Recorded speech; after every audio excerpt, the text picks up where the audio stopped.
Uh, Thank you all for coming. As you can see from the abstract, I purposely had a slightly different kind of a title compared to what I used before. See, on the very next page, you'll see that this is the usual title we've been having, that these notes are part 6 of a series that we refer to as the things we ought to know about digital communications, and that is kind of the last in a series, in a 6-part series. But the reason I just didn't want to start with this page, but rather wanted to go and start with the abstract, which was on the flyer, was to emphasize this idea of the things we ought to know about MIMO. Why do we want to know this about MIMO? Because MIMO is a game changer. And you know what a game changer means? It means not just a small variation or a technological improvement of it, a little technological improvement. It is a momentous improvement.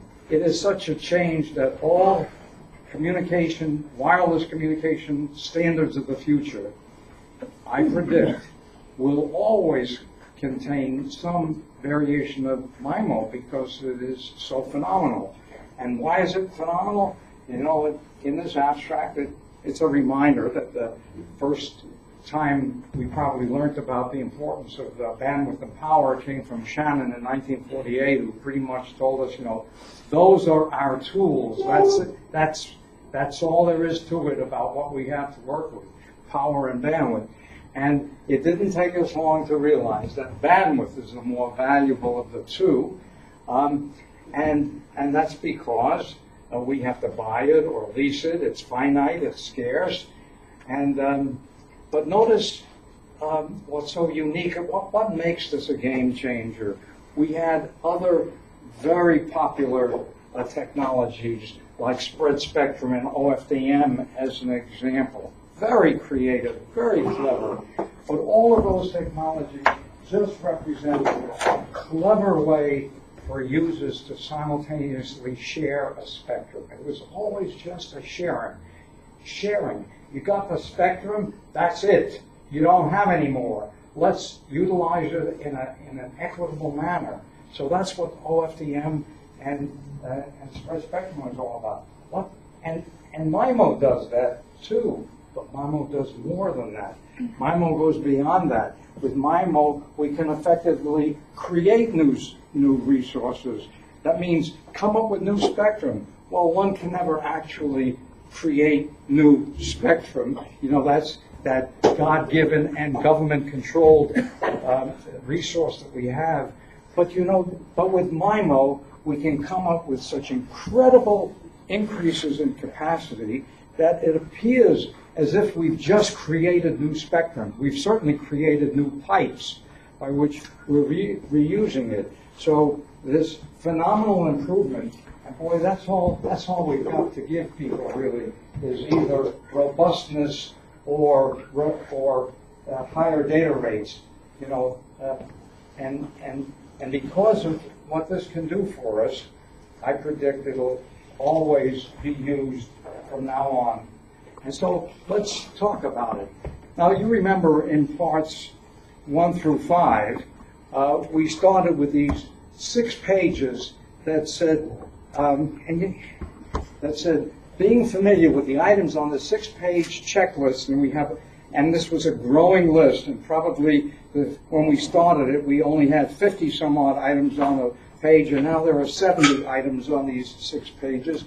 And it was my prediction that, in my opinion, I said, being familiar with the items on these 6 pages will really put you on the road to success in this technology.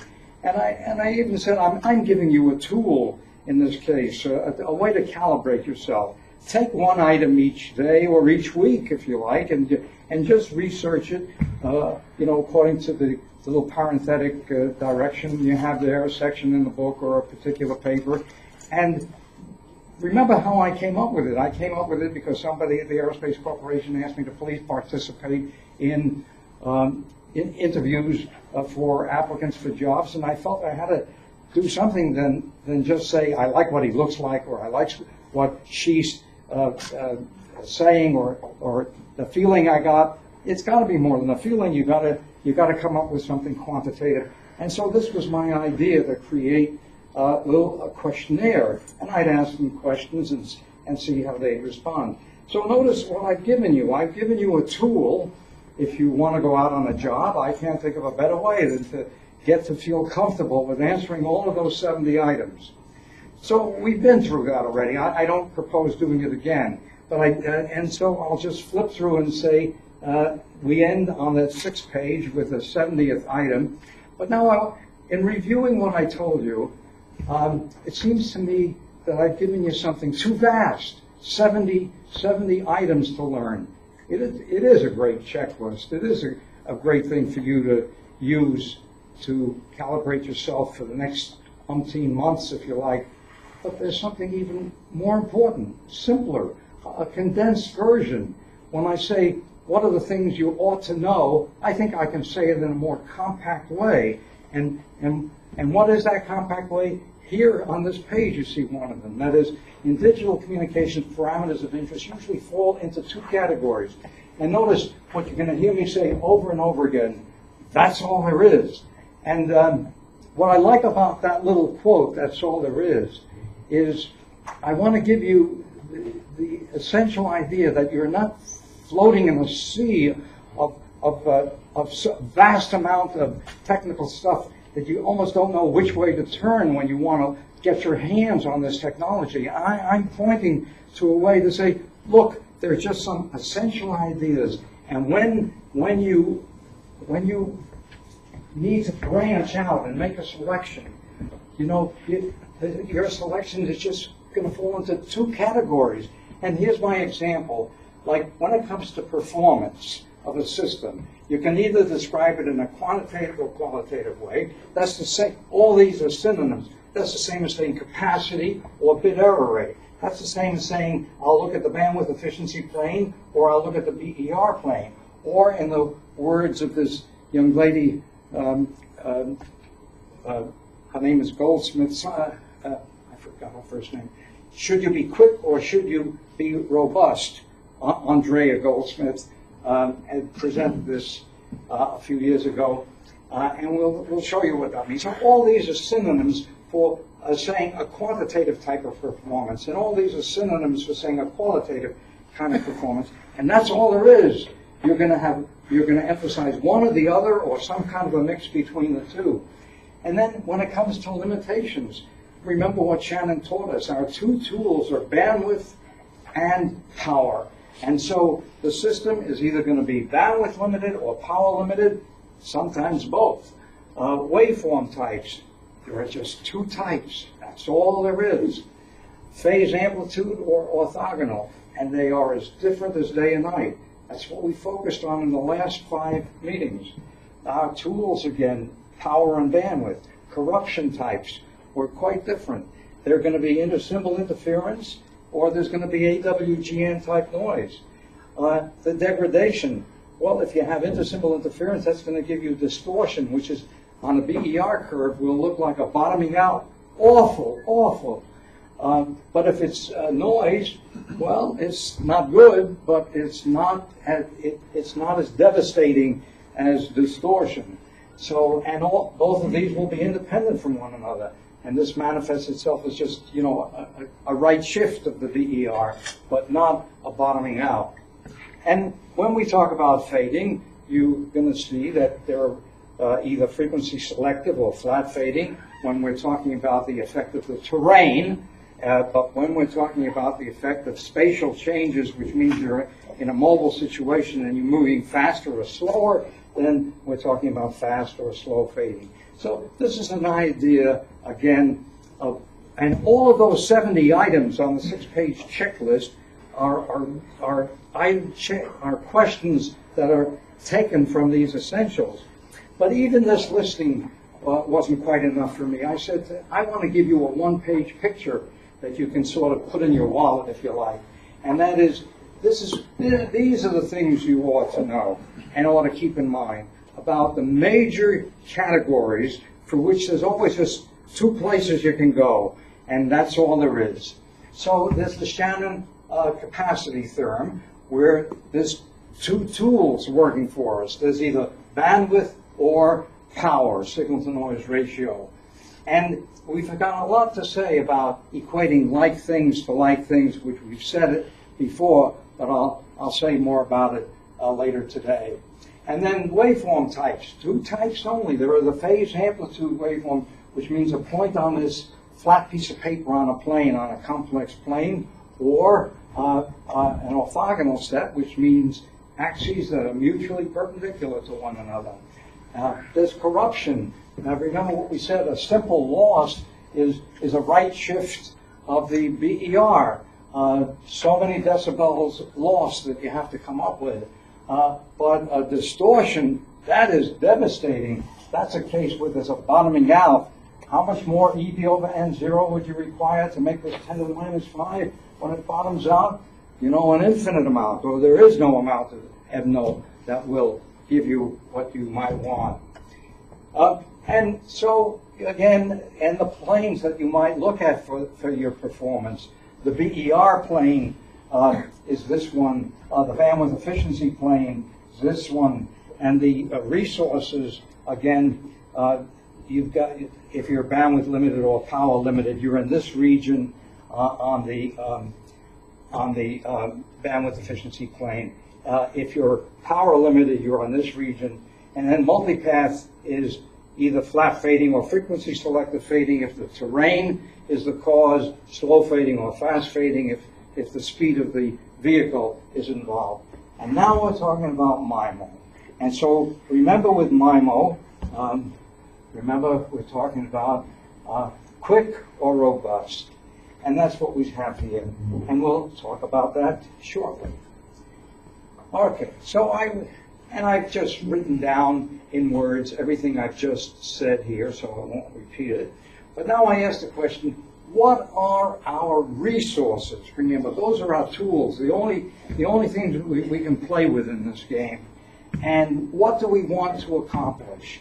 All right, well, very quickly, and I'm trying to show you the essential simplicity of the big picture organization. These are our resources. We don't have anything more than that. We've got bandwidth and power. And we've already decided in earlier lectures why it is that bandwidth is more valuable to us than is power. And even here today, I'll show you a phenomenal example that should make it crystal clear how much more valuable is bandwidth than power. And what is it you want to accomplish? Well, you want to accomplish something quantitative or qualitative or both. So capacity or reliability, or in Andrea Goldsmith's words, quick or robust. Or perhaps you want possibly both. Okay, so our focus of attention is supposed, so that was just getting us started about the things we ought to know that I'm trying to tell you that I sort of compressed our 70-item list into one page of a picture or one page of a listing, which is really the essential items, not listing questions, but just in words, the way I see the fundamental parameters that we have to understand. And when you understand from that top level and you're investigating any system, you'll immediately go to see where does it belong in these various areas. Is it bandwidth limited? Is it power limited? What kind of performance is it going to give me? Is it more on capacity at the sacrifice of robustness or vice versa? So that's why I emphasize that. But now we're ready to get started on the magic of MIMO. So if you looked at my textbook, you know, that had this original block diagram, and I indicated that if there ever was another edition, there's going to be room for 2 blocks, OFDM and single carrier OFDM, and of course MIMO, and that's what we're talking about today. and this is what we've already looked at. And I guess I'm taking this as a place to point to being quick or robust in MIMO.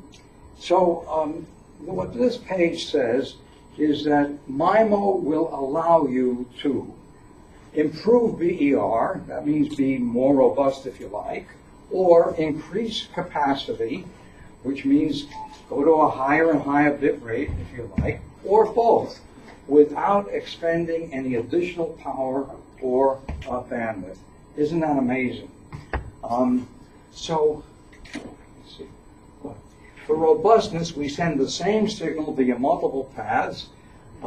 At least one copy of the signal should not be in a deep fade. And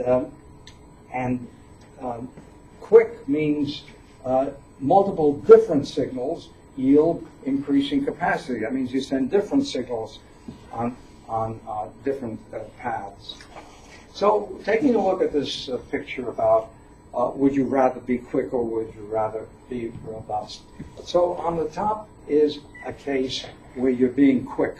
Quick means you've got a high definition photograph here. You've got a high rate quantizer, a space-time code which is high rate. If it's high rate, remember the rate of the code is high, and that means K over N, the rate of the code is large. Think of it as approaching unity. That means there's very little parity, and therefore what you do get is you get a high resolution, but because you've got very little parity, notice you've got outages here and there, so it's not as robust as you'd like. Now, here's a case where, again, you've got the same source material, but you're using a low-rate quantizer, you're using space-time code, which has got high diversity, which means a low-rate code, lots of parity, and you get a picture which is low resolution, therefore, you know, a lower bit rate, if you like, but there are no outages. You're never making an error. It's a low BER, and therefore higher robustness. So this is now a famous slide, and this is the author, Andrea Goldsmith. She's got a few textbooks out. She's a wonderful teacher, and she's written lots of good papers. Now, I think this slide, which goes way back to, here it is, what is the year? It doesn't say, but the work on MIMO started at two places at once. Stanford, here on the West Coast, and Lucent in Homedale, New Jersey. This was Homedale, New Jersey. And the year was about 1995 when the work really began. Now, prior to 1995, we knew how to get a diversity from antennas, transmit antennas, receive antennas, array gain, diversity gain. All of those things were known to us, but they weren't what we called smart antennas. They were just diversity type antennas or beamforming antennas. And that's the example here. That is diversity only transmit, receive only transmit. And this is what happened, you know, up until about 1995, regardless of the number of antennas in the scheme. Remember, multiple input, multiple output stands for multiple input antennas, multiple output antennas. This scheme, without MIMO, would give you, and that's about what we had in 1995, a maximum data rate of about 10, not a data rate, a bandwidth efficiency of 10 bits per second per hertz. And we were pretty much stuck there until MIMO came along. And look at what happened when MIMO came along. And all this is always for a fixed signal-to-noise ratio, for the signal-to-noise ratio of 20 dB. Notice, depending upon how many antennas you are using, you could go linearly up like this, 40, 50 bits per second per hertz. There is no upper limit. And of course, that made others very skeptical in our business. You see, an astounding improvement is the reason for there being so many MIMO skeptics in 1995. I got lots of emails from Europe saying, this is impossible, you're violating Shannon, how could this be? And, you know, it was new to all of us. It was new to me, and we were trying to answer the questions of how is this possible? By the way, at Bell Labs, it was known as the BLAST system, which stands for Bell Labs Layered Space-Time System. Okay, so we were able to get about 30 to 40 bits per second per hertz. That's what Bell Labs demonstrated back then. Excellent agreement between theory and experiment. And notice, if you were going to do if you were trying to do the same thing with the only methods we knew at that time, the only thing, what did we do if we wanted to go up in capacity or up in bits per second per hertz? There's only one thing we knew how to do. Go to a higher order signaling. That means put in more bits per symbol. And the highest we went in about 1995 was 1024 QAM. 1024 QAM, you know, remember our little relationships.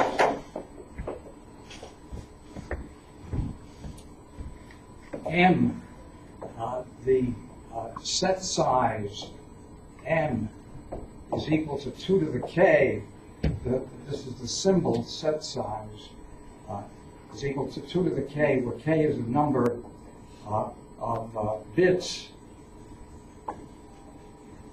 And so if we're talking about 1024 QAM equal 2 to the K, and so notice how you would get K anytime you're dealing with this kind of a mathematics. It's simply the log to the base 2 of M.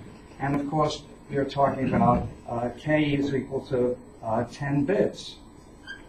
And by the way, when you're talking about the capacity of a system in terms of bits per second per hertz, or the rate in terms of bits per second per hertz, notice the numerator is equal to bits per second, and the denominator is hertz, which is the same as saying bits per second in the numerator, and hertz is always described by what's the speed of the entities moving off on the channel. And what are the entities moving off on the channel? They're not bits. The channel doesn't know anything about bits. It only knows that you're sending out a waveform, which is basically the waveform that represents the symbol. So the hertz is how many symbols are you sending out per second? That's how many hertz there are.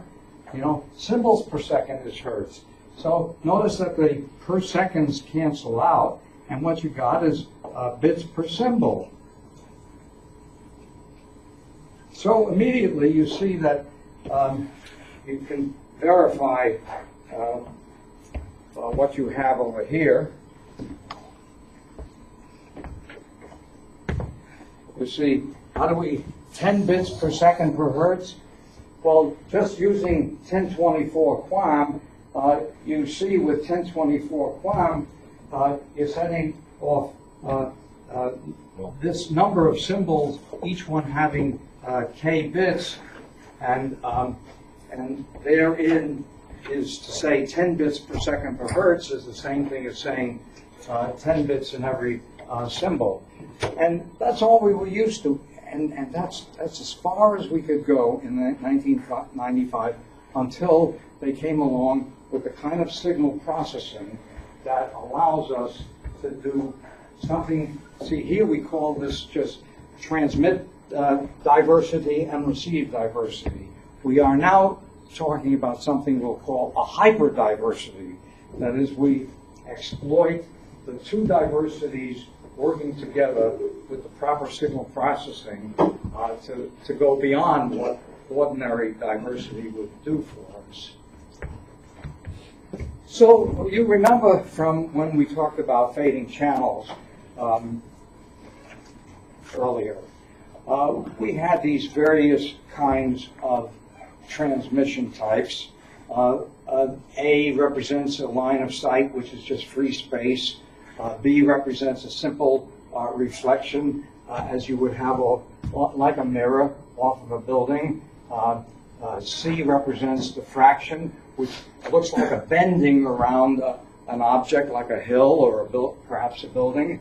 And scattering represents when the waveform hits a dimension much smaller than a wavelength, and it goes off in multiple directions.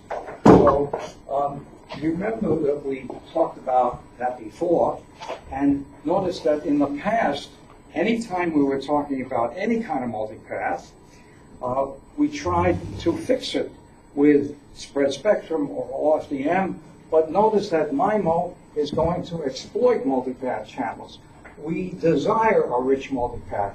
If we only had a line of sight like free space, MIMO doesn't work. It will not work with free space. It depends upon a rich multipath for it to work. So we've already talked about a scheme like QAM. This particular QAM is 960 QAM that happens to come from the V.34 terrestrial standard. You don't hear too much about it these days because we're getting away from landlines and everybody has his wireless telephone. But having these pictures, you know, it's just a good picture of QAM, and you should be able to get a feeling for why you've got to reach a limit into how far you can go with higher and higher order signaling.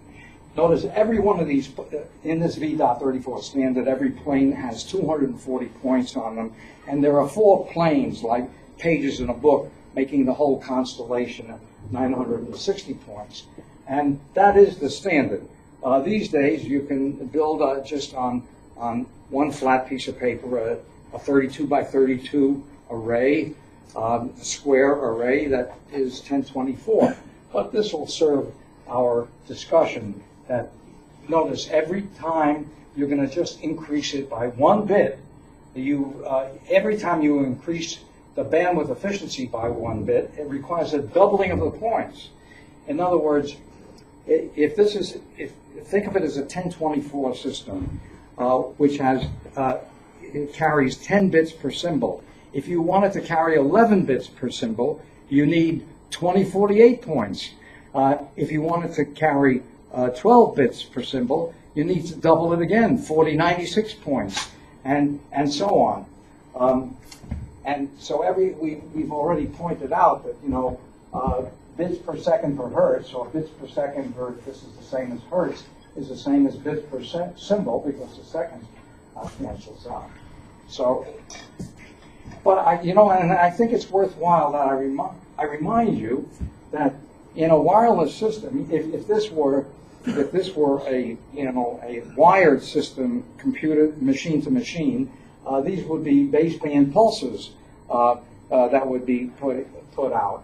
But in a wireless system, remember that every one of these points represents a sinusoid. So, for example, if this point, labeled number 4, which is practically, it's not exactly 90 degrees in this direction, but it's almost 90 degrees, but it is an amplitude of 5, then what is going out is a sinusoid, which we can call approximately 5 times the sine of omega t. Now, the reason it's a sine is because let's say that the real axis is the cosine, the imaginary axis is the sine, and this is approximately 90 degrees from the cosine, which makes it the sine.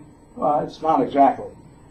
Here too, it's not exactly 180 degrees, but it's practically the negative cosine. So indeed, it's a cosine wave, which starts at the bottom here because it's negative, and it has a magnitude of, here it is, negative 35. And so this, you're sending out a sinusoid. So every one of these points represents a sinusoid that you're sending out with a change in the amplitude or phase. You just have a variation in amplitude of phase. Just a reminder of what that means. Okay, so we've already pointed out here that for a fixed signal-to-noise ratio, I show you this dramatic increase as you plot the bandwidth efficiency, bits per second per hertz, versus number of antennas. But another way of, instead of plotting it for a fixed signal-to-noise ratio, I can also plot it for a fixed antenna configuration. That is, now signal-to-noise ratio is the one that is the variable on this x-axis, and this is a CSULB system, single input, single output, or 1 by 1. This is a 4 by 4 MIMO, an 8 by 8 MIMO would be up here. So, in other words, you get, again, increasing slopes. An increasing slope gives you greater gain on your MIMO system. And when we talk about these numbers, the usual is number of transmit antennas, number of receive antennas. So again, remember this, what you're looking at here is what Shannon taught us in 1948, known as the Shannon-Hartley capacity theorem. And why it's a game changer is because, you know, most classical multiplexing schemes, such as TD-MA, FDMA, all of them, are implemented with the usual goal of sharing as efficiently as possible this available family. But notice that MIMO is a sharing technique too, but with something extra, and that extra is to be able to allow this number to go up. And in fact, what happens with MIMO is that there's a factor, a multiplier right up front here, call it M, where M, it has the value. You look at the number of transmit antennas, the number of receive antennas, you take the minimum of the two, and that is the multiplier up front. And in a sense, that is a dramatic statement right there. And, you know, I got the mathematics to prove it to you. I'm not just going to give it to you. But just accept it for now, that's what Shannon, that's all based on what Shannon taught us, that if you see, let me remind you why it is that bandwidth is more valuable than power. Because if you plot capacity, capacity versus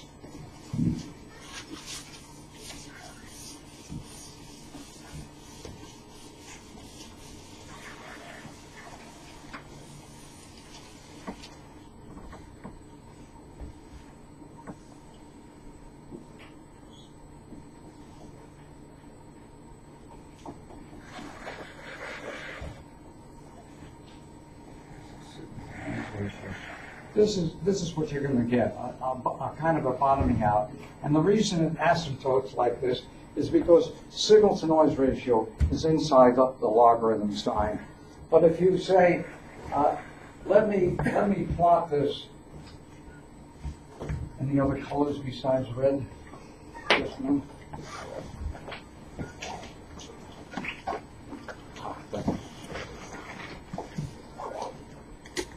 But if you want to plot this versus the bandwidth here, this is what happens with bandwidth. Bandwidth, you know, only at very low values of signal-to-noise ratio do they look alike, because if you're plotting versus signal-to-noise ratio, it goes like this. If you're plotting versus bandwidth, it goes like this. So you see, basically, the moment I say, where would I get more bang for my buck? If I double the power or if I double the bandwidth? You see, if I double the bandwidth, I got a 2 times multiplier, a linear multiplier right there up front, doubling my capacity. But the doubling is vitiated, is basically disseminated by taking its logarithm. You don't get a doubling when the signal-to-noise ratio is inside that logarithm. So that's the big difference. And so that's why we say we quickly recognize when Shannon gave us that Shannon-Hartley capacity theorem, that bandwidth is more valuable than power. Now you're going to see that a MIMO block diagram typically looks like this. That is, we'll talk about N sub T transmit antennas, N sub R receive antennas, and we're going to make multiple transmissions. Listen, sometimes we want to be robust, in which case it might be the same signal exactly that goes off of each of these antennas. Other times we want to be quick rather than robust, in which case each one will be a different signal and we'll have a higher data rate because we have the more signal types. And every one of these receive antennas, N sub R of them, each one of them is going to be receiving from all of the transmitting antennas. So you've got this superposition of everything being received by each receiving antenna. And the thing that makes MIMO magic is that Hij, which is the gain, the path, the gain factor, is going to be different. And that's wherein is needed the rich multipath, because there's a great analogy between MIMO and these multiple paths and spread spectrum with different PN codes for different users. You see, in spread spectrum, the way the spectrum is shared, so if you, at the receiver, have the appropriate code, all the other users with different codes are absolutely transparent. You don't see them. They're as if they're not there. Well, the analogy here is that every transmission that is labeled Hij going on a different path has a different path signature, and the different path signatures can be thought of much the same way as a different PN code.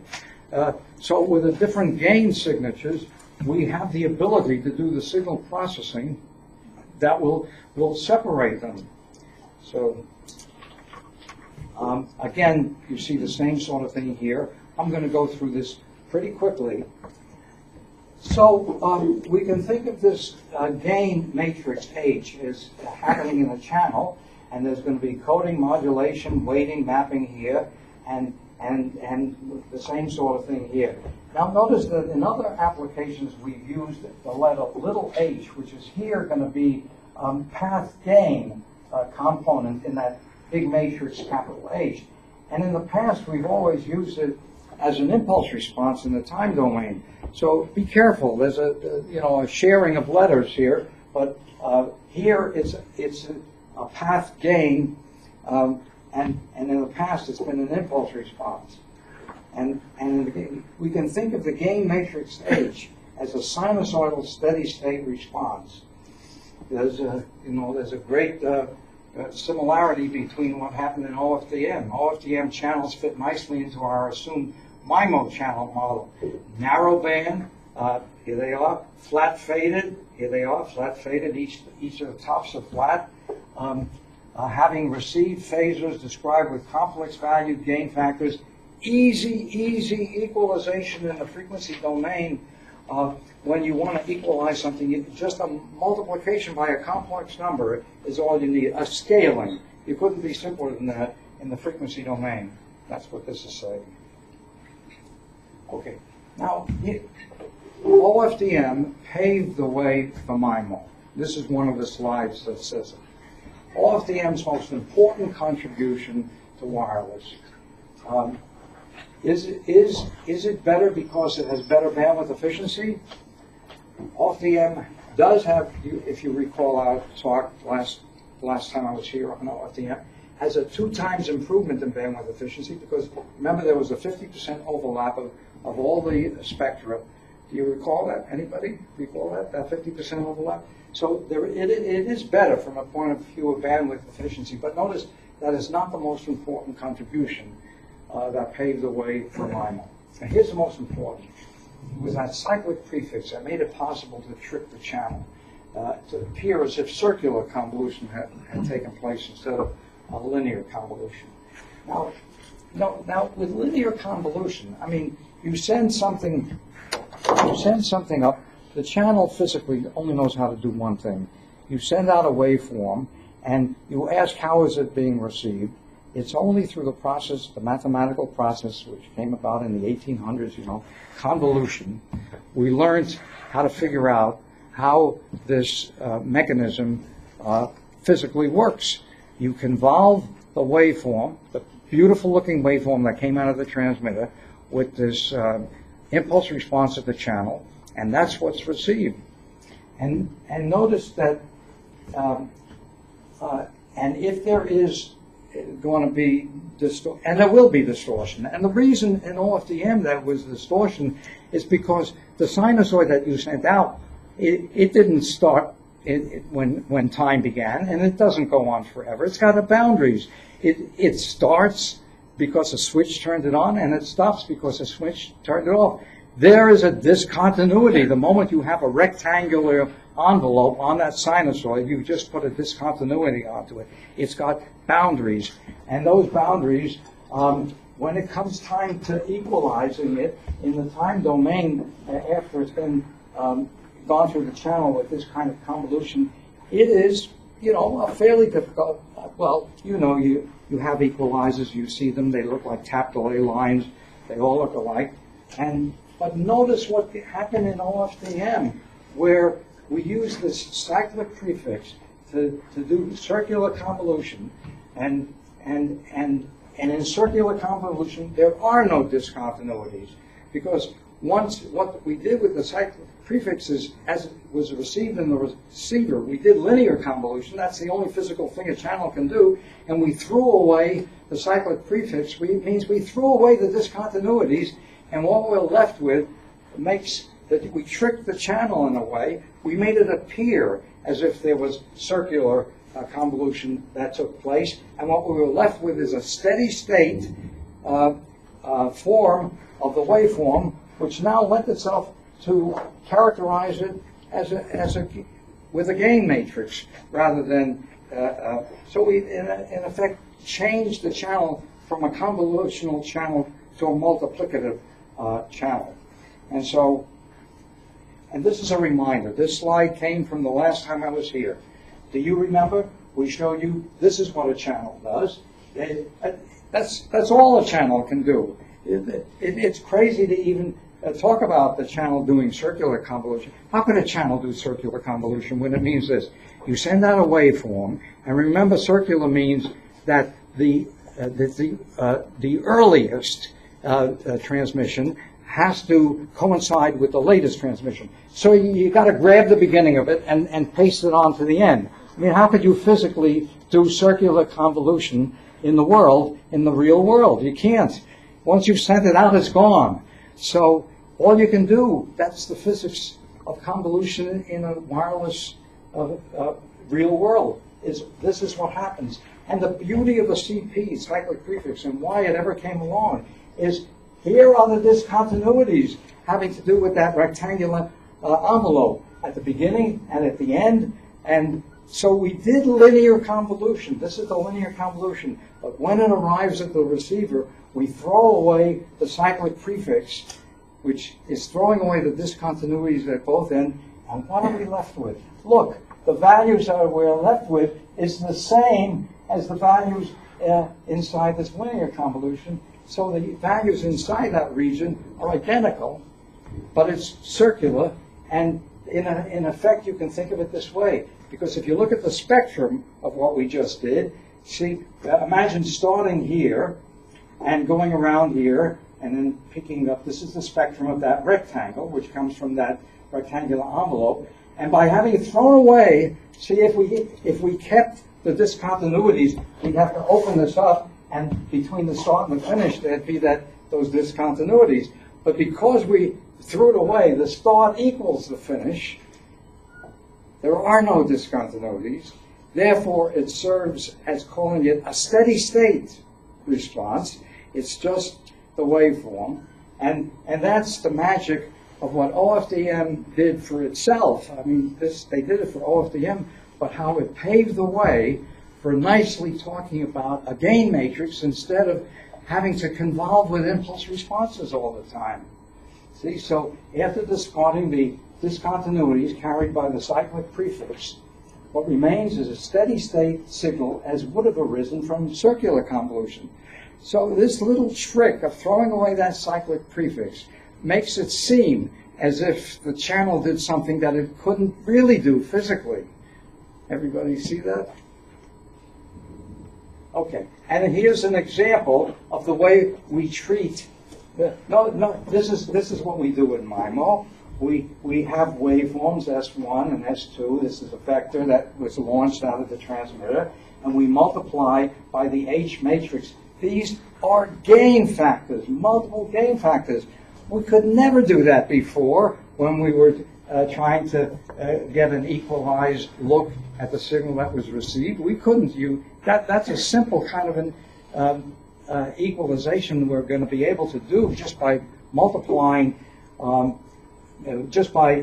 see, this is where the distortion is in fact caused, not the distortion, but this is where the gain changes take place because of the channel, and how we can bring it back to some unity value just with a multiple of amplitude and phase change.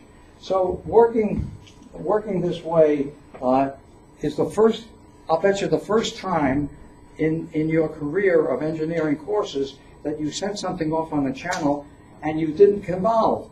You instead multiplied. We changed from convolution to multiplication, and that's what every one of these little examples are showing. Okay, I'm going to skip a few slides. Okay, this is a Rayleigh type of distribution where there is no line of sight. There's just a blooming, a waxing, and a waning. And the Ricean is one in which you do have a line of sight component, and there's a waxing and waning at the tip of that phasor. Okay, so notice that binary signaling over a frequency non-selective, slowly fading channel is such that if you take a look at the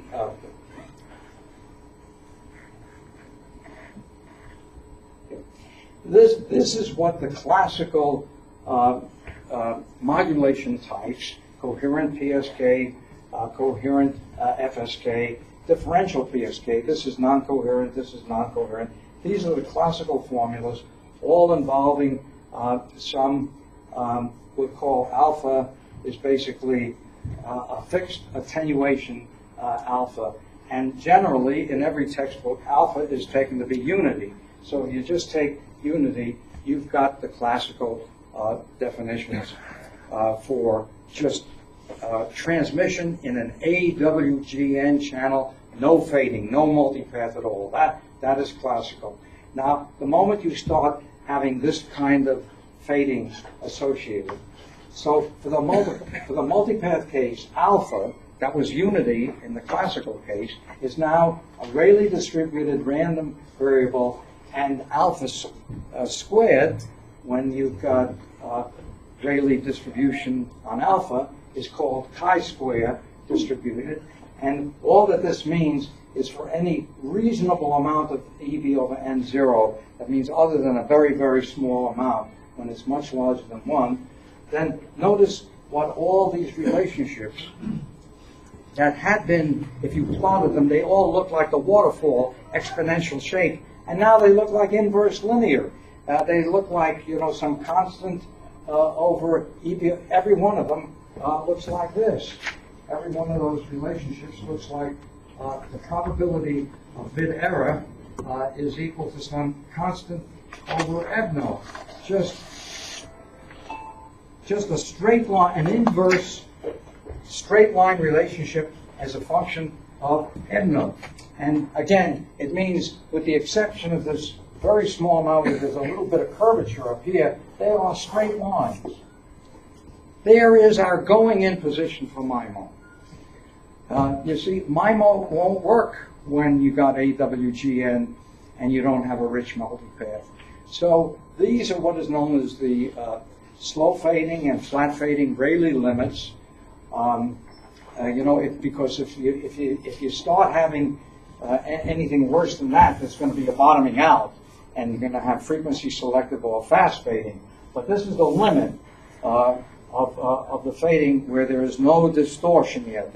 There is no distortion, but there is a big price that you pay in EBNO. That's so you do pay a price of more EBNO, but there is no distortion. And again, that's how we start with MIMO.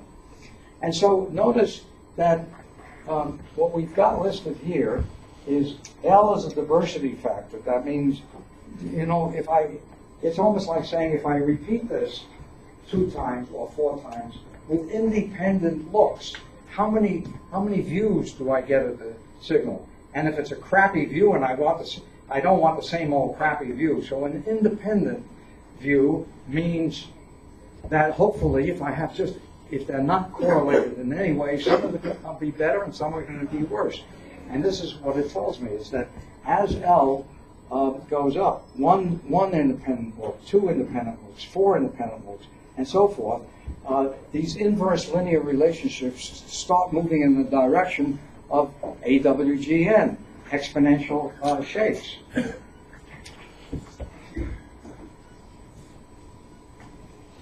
Okay, so notice that in the MIMO hierarchy, we knew about things like array gain and diversity gain before MIMO. That was, you know, that's well known for many years. But here's where the real MIMO magic takes place. It takes place in that special signal processing we refer to. See, here there's diversity. Well, here there's going to be hyperdiversity. And it's basically spatial multiplexing or space-time coding. Those are the key magic things that are going to help us with MIMO. So let's make sure we understand the difference between array gain, diversity gain. I hadn't talked about coding gain, but that is also very different.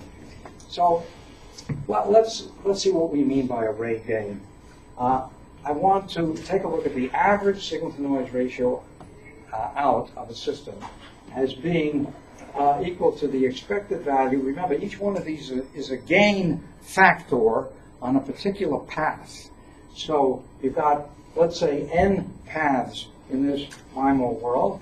The expected value of h1 squared, h2 squared, hn, and all multiplied by the average signal power in and divided through by the average input noise power. And n is the number of paths, so instead of all of this, you can talk about the ensemble average over all paths, namely n of them. So there's an n multiplier times the average here. And lo and behold, this is just the input signal-to-noise ratio. So this is telling you that the output signal-to-noise ratio is just, if you have n paths, and they each have they have an ensemble expected value of this value, then you'll have n times the signal-to-noise ratio output. So the output signal-to-noise ratio is n times the input signal-to-noise ratio, and in dB, the array gain is then 10 times the log to the base 10 of n. And again, we're assuming that the n received signals are added coherently, but the noise is added non-coherently. And that's what we mean by array. So notice what we've done now this is an important thing. What we do in array gain is we increase the average signal-to-noise ratio. This is like on the average signal-to-noise ratio. When we're talking about the diversity gain, notice we're talking about looking at the instantaneous, not the average signal-to-noise ratio. And basically, diversity stems from using multiple copies, independent copies, to reduce the probability of fading. So again, here I take h1 squared, h2 squared, and so forth, and this is signal power to noise power ratio. And notice that the signal to noise ratio at an instant t will only be 0 under one condition. That is, if and only if every one of those path components is 0. So clearly, you see where the emphasis here is. This is like a shotgun approach. If I got a lot of paths, the only time that signal is going to disappear is if every one of those gain factors is 0. Very unlikely. So let me show you a picture. Pictures are always valuable here. Of a fading channel. By the way, in the dashed line, you see some 0 dB is where the average is, and what you see is the ups and downs of the fading. And so to give you an example of both array gain and diversity gain on the same picture here is, notice that when you take a look at the output, when you have both array gain and diversity gain, first of all, notice that the average has gone up from 0. It's a little bit higher than 0. So there is the array gain, just the average going up. And then when you see what has happened to our squashing the ups and downs, which is the diversity gain, you know, and why is that a real gain in a fading channel? Notice how much margin I would have to provide the channel here. If I wanted the 90% case or the worst case, I'd have to have lots of margin with that kind of ups and downs in the fading. But when the variations are so much smaller, it's a more reliable channel, and I can get away with that much less margin. So it's a real gain, and it's called a diversity gain. This is just a way, and when you look at it on a graph, this is what you're going to see. An array gain is just movement, like this green arrow is moving down, calling bubble number 1 is array gain, is an example of just increasing the average. See, this is average. Every time you're looking at a plot with EV over N0, they don't have to tell you it's average. It's always average signal-to-noise ratio. And you just get an operating point that's lower down. You've just increased the array gain. How do you increase the diversity gain? It's a twist. You're going to see that the L equal 1 curve, uncoded and coded alike, and the L equal 2 curves, uncoded and coded alike, are just different from the L equal 1 by a twist. Now here's the important difference. How is coding gain different than diversity gain? Because you're going to see some codes that we use in MIMO don't give you any coding gain. They only give you diversity gain. And it's wise to get a feeling for what those differences are. And so do you see that coding gain is just a shift to the left, uncoded, coded, uncoded, coded. So coding gain is a shift in the BER, and diversity gain is a twist in the BER. I mean, effectively, they both give you a reduction in the required EDNO, but the mechanism is different. And the mechanism isn't, when you ask, well, tell me exactly what the difference is between diversity gain and coding gain. This is the way I would explain it. They each fight a different battle. They each fight a different problem. So diversity gain fights the ups and downs of fading, which is really talking about the energy being received associated with any bit or symbol, if you like. And the denominator is fighting a different battle. It's fighting the thermal noise. It's fighting the AWGN. So in that case, you know, that's how I see the mechanism as being different and why it is. Okay, so you can read that on your own. And here too, there's a lot to cover. Most of these slides and get to the heart of this, we're going to move fast. So a lot of this I'm going to skip or ask you to read on your own. And what you see is that whenever you have one transmit antenna and two receive antennas, you're going to get exactly a diversity gain of two times. The mathematics is worked out for you, and to help you, I added a page that you're going to basically need in checking out this relationship. And it's basically, it falls out that the diversity gain is 2. And so notice that, so the resulting signal-to-noise ratio is proportional to H1 squared plus H2 squared. And if the fading is Rayleigh, then H1 squared plus H2 squared is a chi-squared distribution. And we could show that the error probability of detecting S decays as signal-to-noise ratio to -2. Or in general, the probability of error is equal to the signal-to-noise ratio to the -L. So in general, you know that diversity gain acts as an exponent, and as that magnitude of that exponent goes up, you know, L equals 1, 2, 4, 8, it makes that PER curve steeper and steeper, showing you more and more diversity gain. And of course you want the most diversity gain, and here you get exactly a value of a factor 2. Now, when you, so I've just said this right here on the blackboard, and this is just supports it. Now, here's another example where you get 2 transmit antennas and 1 receive antenna, and notice that you know what we basically needed. Let's go back to this case.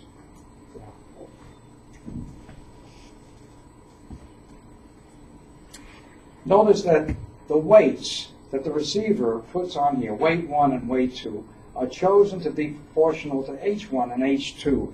Basically, they are the conjugates, H1 and H2 conjugate. Well, how does it know that? You know, it's the receiver that learns that in some training process. The transmitter never knows the weights of what's going on the channel. I mean, the transmitter never really sees a channel. It just makes the transmission. So notice that channel state information at the receiver is needed, and in order for those weights to be, and notice that the transmitter doesn't have to do any encoding, because it's the receiver at the signal-to-noise ratio that for which we're computing it. And the receiver will have a training program through which it can learn exactly what is H1 and H2. Okay, so when you take a look at this next example, and the next example says that you got 2 transmit and 1 receive antennas, and the channel, if the weights are not allowed to depend upon H1, then the diversity gain is going to be less than 2. See, in order for you get the full diversity gain, you essentially have to form a matched filter. That is, knowing what the H1 and H2 is, your receive system comes in as a template, trying to take into account what that path is, and then you'll get an exact diversity of 2. Now, if the channel is unknown, they say only if the channel is known will you in fact get that. And in which case, how is the channel known? There has to be some feedback in this kind of an example. So this is an example where you would, without getting feedback, you would have something diversity less than 2. All right, and there are other examples. So under the heading, let's see, I'm going to skip a few. Okay, this is a useful slide. How we go.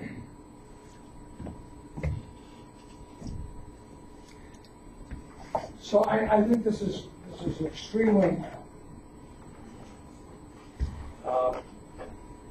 intuitive when you're looking at a slide like this. So what you see is I've got a 3x3 MIMO system. The bits come along, bit 1, bit 2, bit 3, and it being a 3x3, I take bit 1, I put it over here, take bit 2, I put it here, bit 3 here, and so forth, 4, 5, and 6, and so forth. And so I take it from a serial stream, and I put it into this kind of a parallel relationship. So out of antenna number 1, you got this bit stream, which is bit 1, bit 4, bit 7, bit 10, and so forth. And antenna 2 is bit 2, bit 5, bit 8, and so forth. And same thing with 3.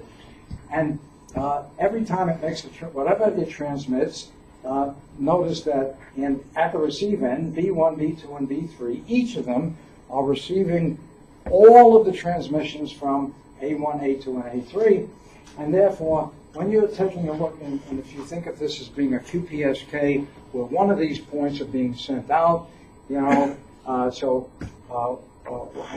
what does this signal processing look like here? Well, it sees basically the overlay of all of these signal types that might be there. There is this superposition of signaling, and what you see the signal processing has to do The signal processing basically has to undo that interference of one with another and separate them. Separate them how? And the easiest way to separate it is what we're going to show you next. It is by inverting the H matrix. So notice how what we transmitted. Remember, we were transmitting beautiful bits, never disturbed, just B1, B2, and B3 for the first 3 bits. And of course, this is the H matrix that multiplies it. And notice how you immediately see what is antenna 1 receiving. It's going to be H11B1 plus H12B2 plus H13B3, and that's going to be what antenna 1 sees from that transmission. And what does antenna number 2 see? It sees H21B1 plus H22B2 plus H23B3 and so forth. So if you want to find out, and this is the received vector, X1, X2, and X3. So, and the received vector there is received by all of them. What is the signal processing? Remember that the beauty here and the simplicity here is that this is all sitting perhaps in one laptop. These antennas, or within the signal processing step, they can talk to one another. They can communicate. Later on, when we talk about multi-user MIMO, these are going to be spatially separated, maybe miles apart. They can't talk to each other. But for this first simplistic view of the world of MIMO, let's take a single user MIMO, and this might be a laptop as a single user MIMO. And if you ask the question, well, how do I get back what was actually sent, an estimate of B1, an estimate of B2, an estimate of B3, I basically invert the matrix H, the H inverse, and multiply it by what was received, and that's how I get it. And I'll show you an example of us doing exactly that. Notice about the channel model. Now, if I just told you the way I'm going to get this is by this inversion, I have to start thinking about, is every H matrix invertible? Well, no, not really. MIMO performance is very sensitive to channel matrix invertibility. That is, the following will degrade the conditioning of the channel matrix. Small antenna spacing, they're close together. That means they're going to be correlated. You want a rich multipath, means diverse, no correlation. Small angle spread, line of sight components compared with multipath fading. That's awful. Let's just flip to that right away. If you had a line of sight, the H matrix would look something like this. What do you think H is going to look like if you try to invert it? Remember, in the process of inversion, well, you don't know that yet, but there is a determinant that you use in the denominator. And when everything is unity, as you see here, let's just take a little 2 by 2. You can tell me right there. See, if I had an H matrix that looked like this, and the inversion of H inverse is going to have a term in the bottom, which is the determinant. That means these two minus these two. And so what is the numerical value of these? Multiply these two and subtract out the multiple of these two. 0, right? So the moment you have something that looks divided by 0, you can see why that makes it non-invertible. Right there, it just blows up. Okay. So there. I'm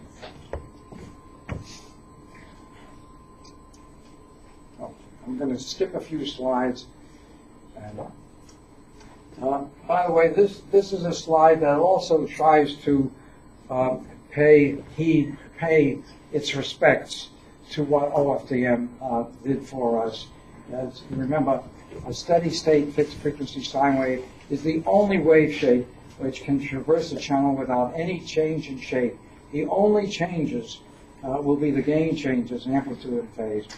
That's what permits us to use this H matrix, is the uniqueness of a sinusoid. The sinusoid, once you've thrown away the transients at the start and at the stop, which is not, they're no longer ideal sinusoids, but what you're left with when you throw away the transients is an ideal sinusoid. And, you know, this is God-given, because this is the only wave shape in the world used as a modulator that can, as this says, is the only wave shape which can traverse any kind of a multipath channel. And all you got is addition of other pure sinusoids, with the end result of adding pure sinusoids together is just to get another pure sinusoid with a change of amplitude or a change of phase. So you gotta, you know, and here is the results here. This looks like the input sinusoid. This looks like the gain factor, which looks like a sum of all the multipaths, and this looks like the H matrix again, which is just the gain changer to change the amplitude and phase, but not the shape. Okay, I'm going to skip a few. You know how important OFDM is for us. We've already gone through that, so let's not talk about it here. I have some. I'm going to be skipping. Okay, let's take this.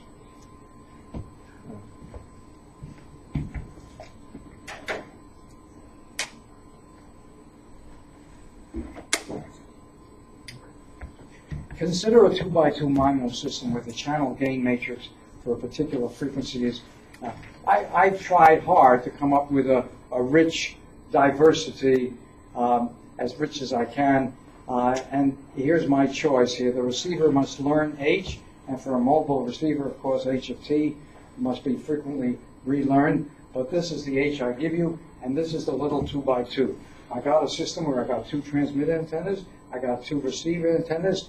Notice that the appropriate indexing, in my opinion, you're going to see this done by other authors a little differently, is when you label the index is with the receive antennas, the leftmost index is the receive antennas, and the rightmost index is the transmit antennas.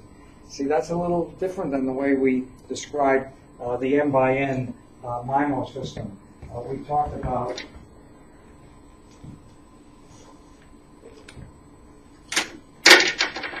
talked about an M by N MIMO system where immediately this was the number NT, and this was the number of receive antennas, transmit receive from left to right.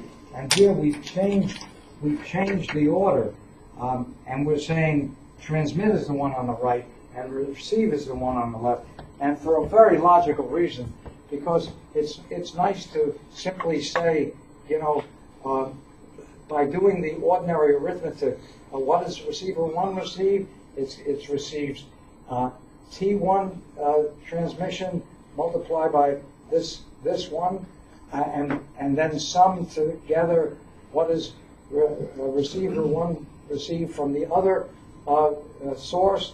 It's T2 again times H1. So when the leftmost is telling you where it, which receiver is receiving it, you got a nice simple multiplication to give you a vector that is received from various sources all in one place. So I think it's more natural to do it the way I have here. So notice what I'm telling you here. You know, user number 1 transmit a phase from T1 to both of these guys, obviously, and T2 is doing the same thing, sending a transmission to both of these. Neglecting noise, I'm telling you that the signals received at R1 and R2 is, so here is, this is a vector. These are two values, R1 and R2 is this value, and well, they're complex numbers. Using channel knowledge at the receiver, no feedback to the transmitter, find the estimate of the phasor values 2, 1, and 2. And notice what you've got to do. You've got to find H inverse. And you do that, this is sometimes called the adjunct of H, which is the transpose of the cofactor, but I don't want to get into the linear algebra. This is it. Here's the determinant in the bottom. So if you did this as a homework problem, this is what you'd come up with. You'd come up with the phasor sent was T1 sent the real number -1, and T2 sent the real number +2. And I have some software from MATLAB that I can give you if you email me, where -1 and +1, that was what was sent. And as you get the printout from the software, now before you did the signal processing, which is inverting the H matrix, this is what receiver was received by antenna 1, which is basically due to the launch of T1 plus T2. And this is what is received by antenna 2, that is received by, again, the launch of those real numbers from both antennas T1 and T2. And after you use the inverse of the H matrix to do the signal processing and separate them, there is exactly what you see is that T1 estimate now is that you get -1 from T1, and T2 estimate after you removed the after you've done the signal processing is +2. Okay. Now, there's a whole mathematical development for decomposing the instantaneous channel, which is called singular value decomposition. I'm going to let you, in the time we have, I'm going to let you do most of the research and give you the big picture on what singular value decomposition is all about. It's very similar, if you're familiar with principal component analysis, it's very similar to that. And so I'm just going to give you the big picture. Here's principal component analysis. It's all about how to choose a good coordinate system. For instance, in this particular case, you got 3 axes, and they're height, length, and width. And notice in principal component analysis, you're trying to compress the way in which you describe the data in the briefest amount with their principal axes. You're essentially you're twisting the space or the axes. So notice you find the direction for the largest variance, and that becomes component 1 in principal components analysis. And the second largest is component number 2. And there might be a third, fourth, and a third in this three-dimensional case, but it'd be the smallest one, which we're about to neglect. And so you make this into a two-dimensional case where you see the big difference is that when you plot it over here, you're able to actually call that this axis means length, and this means height, and this one means width. And when you've changed it, this particular component is not going to be any one of those. It's going to be the combination of all 3 of those parameters, and so is this. And again, you've made it into a simpler type of axes by twisting these axes, and you can't label this any longer height, width, or length. It's a combination of some groupings of them that form a principal component. So you're changing in principal components analysis. You're just trying to find a better space to do your analysis in. But I don't want to go through that. I say a lot of it over here also, and well, let's see.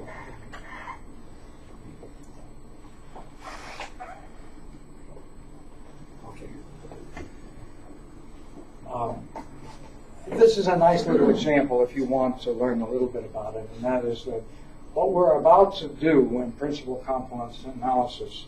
Let's get back to one. Oh.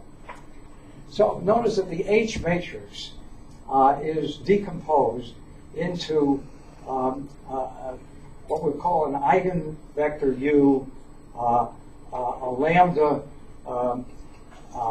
eigen values, and a vector, an eigenvector V. That's the decomposition. That is the once you partition it this way, and you don't have to think about how to do that. MATLAB does that for you. You just type in H to MATLAB, and you say, you know, principal components analysis. I'll show you what you type in just a moment. And they'll type back what are the values. And notice what you're going to, so remembering that that's how H can be decomposed, notice what we're about to do in using such a system. The transmitter gets into the act, and there has to be some component. You've got a vector X. You remember the last thing that you saw there was the vector V. That's the first thing that the transmitter is going to do, is multiply X. This is called precoding by what is called a unitary vector V. And then the next operation, the channel will do. And that's the channel gain matrix that takes the Vx that was precoded here, multiplies by H. And then the last thing that happens is the operation by the receiver, which takes this eigenvector unitary matrix U, and this stands for Hermitian operator.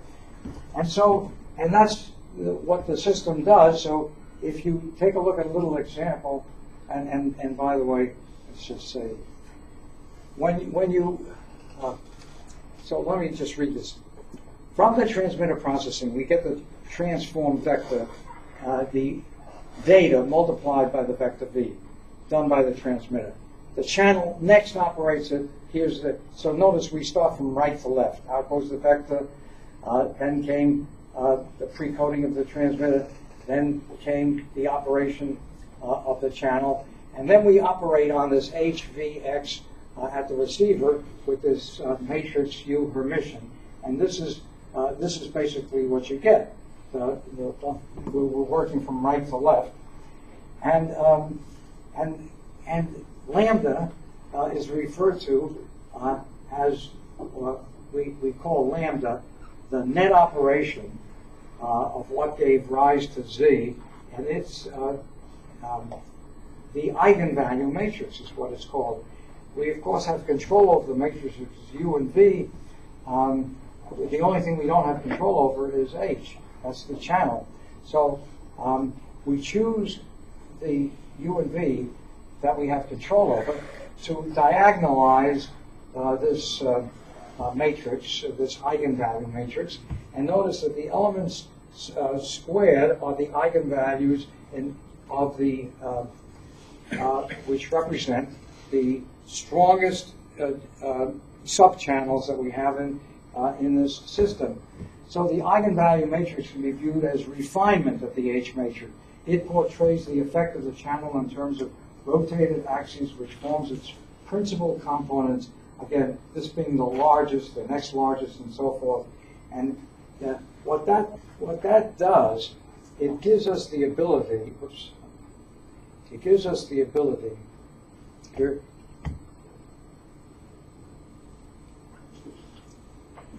Here I'm asking you to do the same problem we just did by inverting the H matrix. It's the same H matrix I gave you.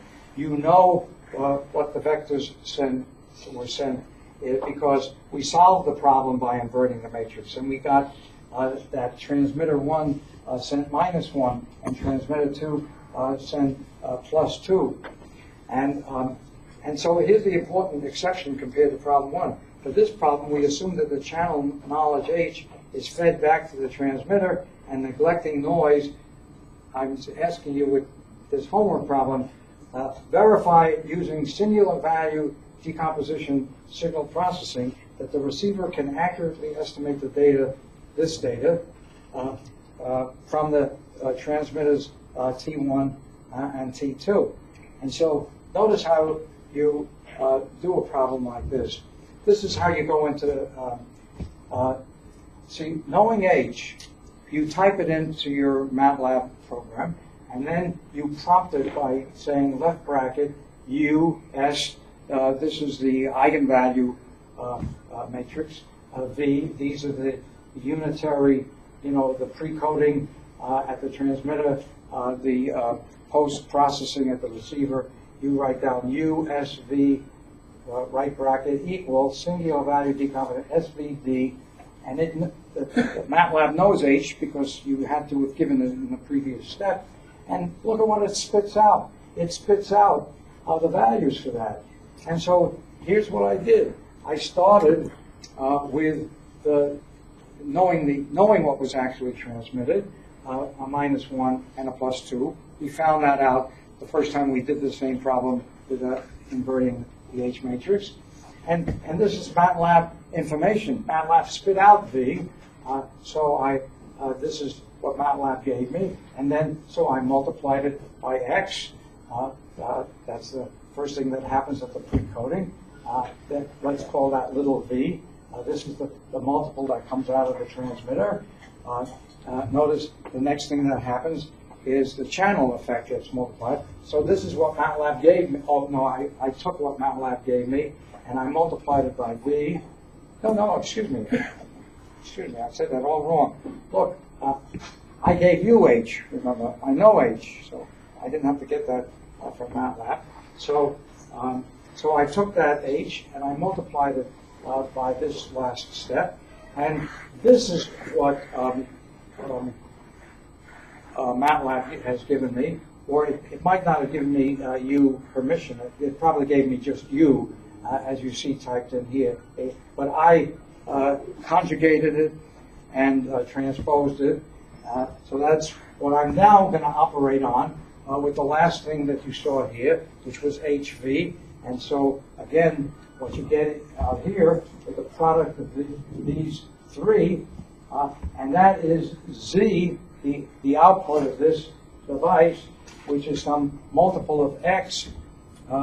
And see, it turns out to be, without singular value decomposition, this is what receiver 1 would have, and this is what receiver 2, that's a given.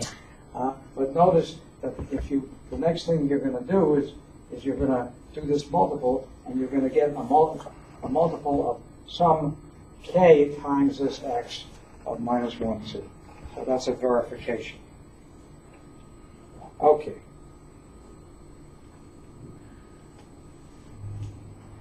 So the beauty of this kind of a system is you learn what are the best sub-channels, if you like, and what are the ones that are not even worth considering, and it allows one to do an additional piece of benefit, and that is what is called water filling technique.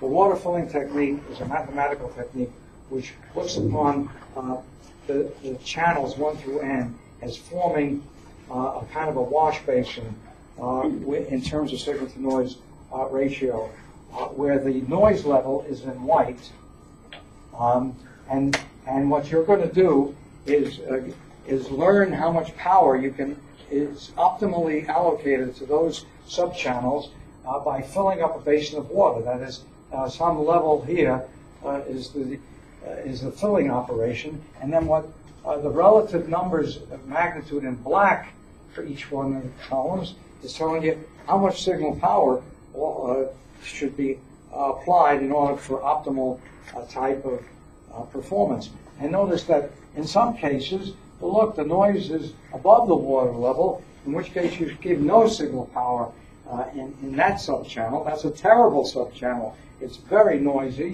That's, the noise level sigma squared. And notice the best channels have the smallest amount of noise, and they get the biggest amount of the black portion, which is signal power.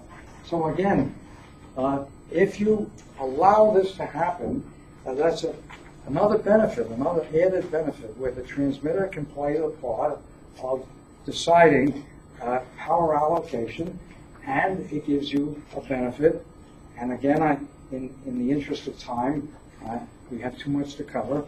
I'll let you read what the benefit is. Okay, I know we're going pretty quickly, but there's a lot I want to just expose you to here. So notice under the heading of space-time coding, there are space-time block codes and space-time trellis codes. So there's an interesting history. I mean, a lot of this, when you read the papers about how they came up with some of these codes, there was no classical writing. Most of it was done ad hoc, typically on somebody's kitchen table. And, they just... and there was just a lot of intuitive work that went into choosing these codes. And so let me give you an example of a block code, which is a classic block code, is known as this one here is called the Alamoudi code. Well, first of all, the moment I go to space-time block codes, you know I am talking about a code that's very different than all the coding we've talked about before. All the coding that we talked about before, we're putting in some parity bits into the data bits, and that's how we decide the rate of the code. Remember, the rate of the code for us, in traditional codes, K over N was K data bits over total number of bits, and so N minus K equal number of parity bits. And that's why when we talk about a high rate code, something approaching unity, it means very little code. High rate, you think it means a lot of coding. It means very little coding because there's very little parity in a high rate code.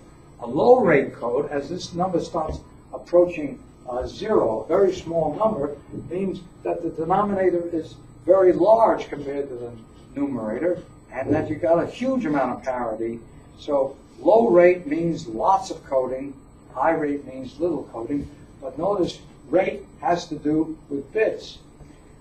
We are now, when you're talking about space-time coding, which is the key coding that we're going to use in MIMO, because that's what we got working for us, we got a new phenomenon, a new mechanism, namely antennas. So in space-time codes, there are no redundant bits. There are no redundant waveforms. The code rate needs a new definition if there are no redundant bits or redundant waveforms. And it's defined here as the number of symbols per time slots sent on the average. Symbols per time slot sent on the average. Okay, that's our new definition. So, first of all, notice if we don't have parity bits, what do we have? Well, we have a bunch of rules. Let's get to this Alamoudi code. So, and keep this in mind, because notice how different this is compared to whenever we talk here about doing ordinary block codes or convolutional codes. There were always redundant bits or redundant waveforms sometimes, but you won't see anything like that here. All you got here is a rule book, and here's the rule book on the Alamoudi code. This code says, and notice it's a code that gets its benefit by using a pair of antennas and a pair of symbols. And by the way, here's time 1 and time 2. There's antenna 1 and antenna 2. And based upon our new definition of the rate of the code, remember our new definition of the rate of the code was the number of symbols per time slot sent on the average. So what do you think the rate of the code is over here? What do you think is the rate of the Al-Hammudi code? 1/2, 1/4, 1/3?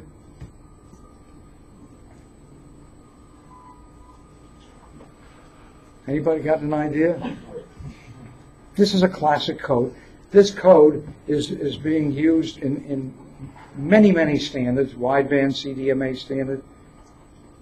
The rate of the code is 1 because there are two symbols, S1 and S2, that are going to be transmitted in 2 time slots. That's the new definition for rate of the code. That is the number of bits or code bits or symbols that are sent per time slot on the average. So basically, if there are 2 symbols being sent in 2 time slots, it's 1 symbol per 1 time slot is rate 1 code. And here is the rule. The rule that you have to follow this code, is at time 1, you send symbol 1 out of antenna 1 and symbol 2 out of antenna 2. And at time 2, you send symbol 2 out of antenna 1, but conjugated and negated. And at that same time 2, what antenna 2 is transmitting is symbol 1 conjugated but not negated. Okay, how did he come up with that? I don't know. He played games, and he basically happened to come across what turned out to be, first of all, it's rate 1 code, and it gives you a second order transmit diversity, a factor of 2 times diversity improvement. There is no coding gain. In other words, there's a twist, but not a shift. And it happens to be following the rule book, easy encoding and decoding. So, and what you're going to see on page 77, I'll let you do this yourself, is to see what the receiver does by getting back to an estimate of what is an estimate of S1 and what is an estimate of S2, S1 and S2 respectively. It is a beautiful code, simple rules, giving you back and giving you an absolute diversity factor of 2. It's being used in wideband CDMA and CDMA 2000 standards. And just to prove how wonderful it is, the world is trying to find a larger dimension that is a code that is just more than just this is 2 transmit antennas, and 1 is all you need in the way of a receive antenna to have this diversity. You could have more receive antennas, but it's optional. You don't need them. And the world is just trying to find larger dimensional codes that do the same thing. Well, here's an example of such a code. Notice what you got. You got 8 time slots, and you got 4 antennas. At time slot number 1, this is think of this as code bits. This is what goes off of antenna 1, antenna 2, antenna 3, antenna 4, and then at the next time slot, again, the 4 antennas receive a variation, another variation, another variation. So you're always looking at the 4 antennas and the variation they receive. And it also gives you a diversity factor of 2. But what is the rate of the code? The rate of the code is how many symbols are you sending off over how many time slots? There are 4 symbols and 8 time slots. So it's a rate 1/2 code, not a rate 1 code. So basically, there are 4 symbols, and hence rate 1/2. The scheme provides a 3 dB receive power gain that stems from 8 slots used to send 4 symbols, and it compensates for the rate lost. But nothing as good as the Al-Hammudi. Let's move on to the trellis codes. We're used to this by looking at convolutional codes, but notice what we're talking about. We're talking about codes that have nothing to do with bits. They have to do with a rule book. That's what a code is all about. A code is knowing what is allowable. And if you get something that's not allowable, you know that doesn't work. So let's take an example. This is QPSK, and notice in QPSK, think of the waveforms as being waveform number 0, waveform number 1, waveform number 2, and waveform number 3. 4 possible waveforms. You know, you're sending 2 bits at a time with a waveform. So in this case, notice what the input bits are. Say the input bits are 1, 0, 0, 1. And I have a trellis here, and the trellis, you know, is a finite state machine. So I have states 0, 1, 2, and 3. And at that top level, we have the input bits. Well, for every time I'm sending something, waveforms, remember, one waveform carries 2 bits. So the input has always got to be 2 bits at a time. The input might be 0, 0, 0, 1, 1, 0, 1, 1. So we're just starting off. So that's, and by the way, notice that the rightmost waveform sent, see, what you have in the body here is the rule book. And what the rule book is telling you is if you're in this state of the trellis and the input bits are this leftmost is what's going off of antenna number 1, waveform number 3, and waveform number 3 is also going out of antenna number 2. Had you been in this state, you know, there would be a difference of what goes off on antenna 1 and antenna 2. So in the body is the rule book of the waveform numbers that are going to go off of the 2 antennas, 1 and 2, respectively. And notice also that the rightmost waveform is going to tell you what state the system has to go into next, like this transition here.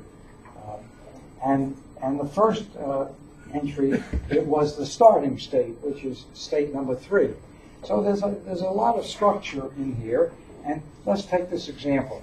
If these are the 4 input bits, we're just starting, so we're in the 0 state, and we're looking at 1, 0 as being the first pair, and here we have it.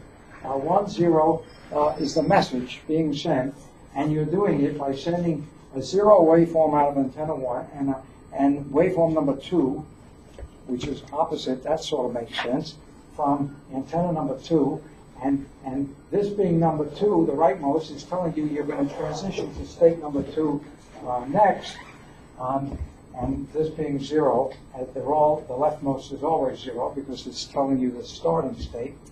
And now that you know you're in state number 2, you're ready to look at the next 2 bits. Okay, you're in state number 2, that's here, and now you look at the input bits, and you're looking at 0, 1. So 0, 1 is over here.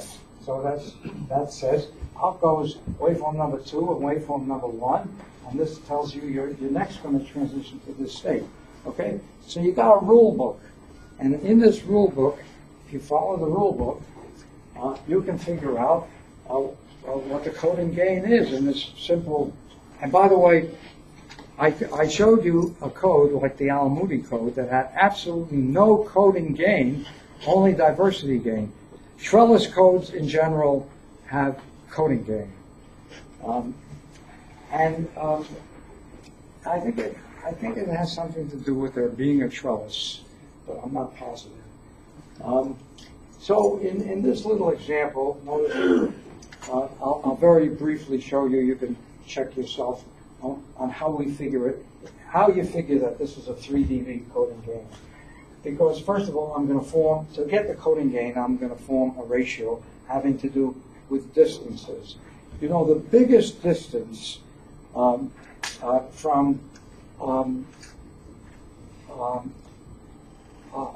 how to make an error is the best case, because I want there to be that the noise has to be huge in order for me to make an error. I don't want to make errors for small. So I want big distances represent a lot of gain. So let's just, I'm always going to form a ratio to get the gain as the free distance squared in this coded sense compared to the distance squared in the uncoded? Well, the uncoded is simple. I can say, what is the easiest way to make an error in the uncoded? Well, one of these waveforms is going to be identified as one of its neighbors. Like, you send out waveform 0, but you would declare it to be waveform 1. Well, that's this distance with a distance from the center as being unity. How much is the distance here? If all the phasors there are unity, how much is the distance? Huh? Square root of 2, right, square root of 2. But I want the distance squared. So if I want the distance squared is 2. So notice that the easiest way to make an error without a code involves a distance squared of 2. Everybody agree to that? Okay. Now, this is how I get the benefit of the code. First of all, you'll have to trust me that I look at all of the ways in which, you know the definition of an error. The definition of an error is you hiccup, you divert, let's take it, you're going to have a test message. Our test message is the blue line, which is the all zero sequence. That's an often used test message. And any divergence followed by a reemergence, like a hiccup, says there's an error. In other words, if the red path survives instead of the blue one, there's an error. Now, how many ways are there to make an error? Well, there are lots of ways of making an error like that in this simple example. You have to trust me that I'm giving you the error that involves the easiest way to make an error. That basically defines the value of the system. And so notice I'm labeling this with waveform, and after all, right now, if I'm starting from the 0 state, but I'm not going this way. I'm saying I'm going to go down this way, and if I was, and I'm going to state number 1. So, but I'm in the 0 state, and I am looking at a waveform to say, you know, here's a possible error. You know, instead of waveform 0, let's call it a waveform. Let's see what I have. Excuse me. I go to this table and I say, if I am at the place where the bits are 0, 1, and there's only 2 places I can be in the state 0. If I'm looking at these 2, that's where I'm correct. But the only way to make an error, starting from the 0 state, for this limited table that I'm showing you, is this one. And similarly, on the way back, when I'm at the state number 1, here I am at state number 1, and the only way to make an error is going back this way. So essentially what I'm doing is I look at the waveforms, and this is what I collect. What is the distance squared between here and here? It's 0. What is the distance squared between waveform 1 and waveform 0? We've already decided that was a 2, so I put down a 2. What is the distance squared here between 1 and 0? Again, that's a 2. And then finally between 0 and 0. And that adds up to a 4. And so you see, in forming this ratio, is if just following this rule book, if the red path survived, that would involve a distance squared of 4 versus making an error in an uncoded way, which is a distance squared of 2, and that's how you get the ratio 4 over 2, or in decibels, that's a 3 dB benefit. So by having this code that makes sure that the only way that I'm going to get a survival like this is if I had enough noise in the system to overcome that 3 dB advantage that the rule book gives me. Okay, I'm going to skip a lot of slides because I want to,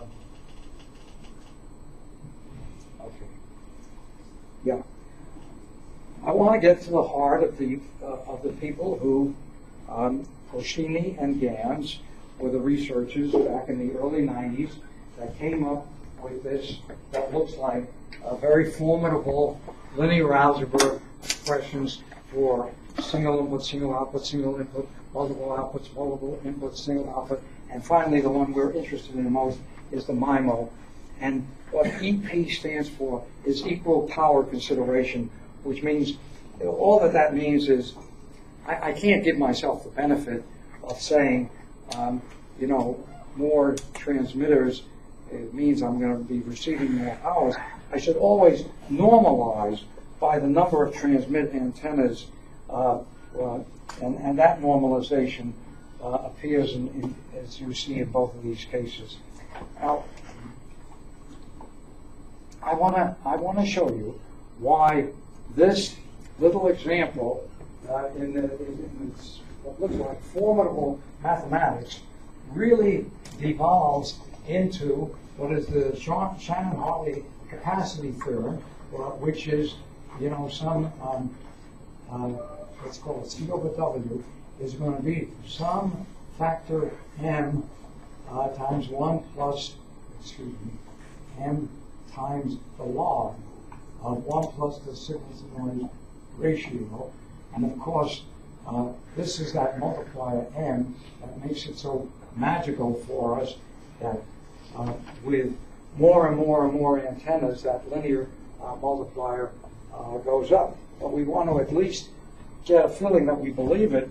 And so if you read the paper where where these mathematicians developed this classical relationship, and I asked the question, how does this mathematical expression show us that MIMO capacity increases linearly with m, where I just defined m for you earlier? So notice, it turns out that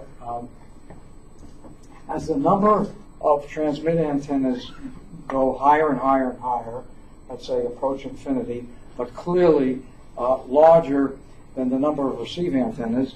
So clearly, if little m, remember, is the minimum of those two numbers between the number of transmit antennas and the number of receive antennas, in this example, this little m is going to be n sub r, because that's going to be less than n sub t. So as n sub t gets to be very large, the channel becomes Gaussian, and this normalized matrix looks like an identity matrix to dimension n sub r.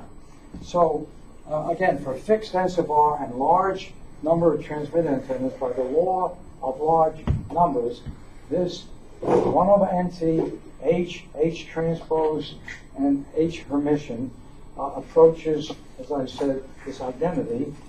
And then notice that when you take the determinant, because that's what this asks for, the determinant, it looks like all it looks like, because they're like independent terms, it looks like the product. If you've got an identity matrix, then it looks like the product of the diagonal terms, because the off-diagonal terms are 0. So all of this gets to look in the form of 1 plus the signal-to-noise ratio raised to the n sub r power, because remember, this is identity to dimension n sub r. And so consider that whenever you're looking at bits per second per hertz, you've got the logarithm of this, you can always take this outside of the logarithm, can't you? You take this outside of the logarithm, and therefore this is just the explanation of why this, what looks like, if you look at it briefly, to me it looks like it's hard to understand. You don't see that it really adds up to just being what we've claimed all along. Okay. Any questions? Okay, we're coming very close to. Okay, now what? I've got some software which, if you email me, I'll provide it to you, or you might already have it from previous sessions here. But what's nice about this software is it allows you to choose a 2x2 or 4x4, whatever you like, and get what is called an ergodic capacity. And that's a very theoretical type of capacity because in theory it means over all possible channel realizations. All possible channel realizations, you know, there must be an infinite number of channel realizations. But what the program will do is it randomly generates 1,000 H matrices on its own, and then it basically uses that to find the bits per second per hertz versus signal to noise ratio for that kind of a 4x4, 8x8, or whatever you choose. You choose your own choice there, and it will plot it for you. And it also plots the upper bound, which is known as the Teletar upper bound, the best that you can ever expect you can do. Now, what I also added is the next form of that same program with a change in name does the following for you. You know, this says that the H matrices will be randomly generated, 1,000 of them, and it'll plot it. And my thinking of it, it says, look, I'm a human being with some intelligence. They're going to randomly choose this for me. I should be able to do better. You know, this is an ensemble of 1,000 randomly choices. I should be able to better say, I'm going to take a huge amount of diversity, what looks like diversity for me. Well, the end result is no matter, and I'm going to plot mine. And that's what this amounts to, is in black is the one that I chose myself as being the ensemble of, you know, or the one to use as the H matrix. And lo and behold, I could never choose one better than the 1,000 randomly chosen. I worked hard to try a few times to get what looks like a greater and greater disparity, and it always fell below the blue line and, of course, the upper bound line. So I thought that might be of interest to you.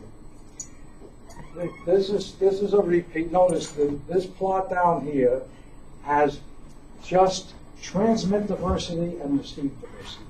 That's an old hat to us. We've known that for decades, that you could get array gain and diversity gain within multiple transmit and receive antennas, and all it will do will be represent multipliers on the signal to noise ratio, which is within this logarithmic sign, and therefore is useful. But remember what it does. Its usefulness asymptotes, because whenever it's within that logarithmic sign, we're not going to get a linear factor. But notice the difference. For any of the cases of n equal m or n less than m, out here is the multiplier n. Okay? So that is the big difference, and that is the magic. Okay. Here's an example. I threw some numbers in, and that is for a SISO channel, again, a 1x1 SISO channel where the signal to noise ratio is 20 dB. Notice that the bits per second per hertz looks like 20 dB is 100, looks like 6.6 bits per second per hertz. Notice if you had 4 transmit and 4 receive antennas, and again, you just all you're going to get is exactly 4 times that, and you see the capacity grows by this factor of 4, 26.6. If you had 10 by 10, it becomes 66 bits per second. So you see, it's not a surprise that you've got this astounding improvement. It's almost like you created new spectrum, which is so different than anything we've had in the past. Let's see. Okay. Can we go a bit longer? Sure. Nobody comments. Okay. Now, I think of this as very useful, and there's the source of this. So we have the room until 6:30, so we still have 30 minutes. Okay. David Say is a researcher at, I think it's Berkeley. Right. Huh? Yes. Berkeley. Berkeley? UC Berkeley. UC Berkeley.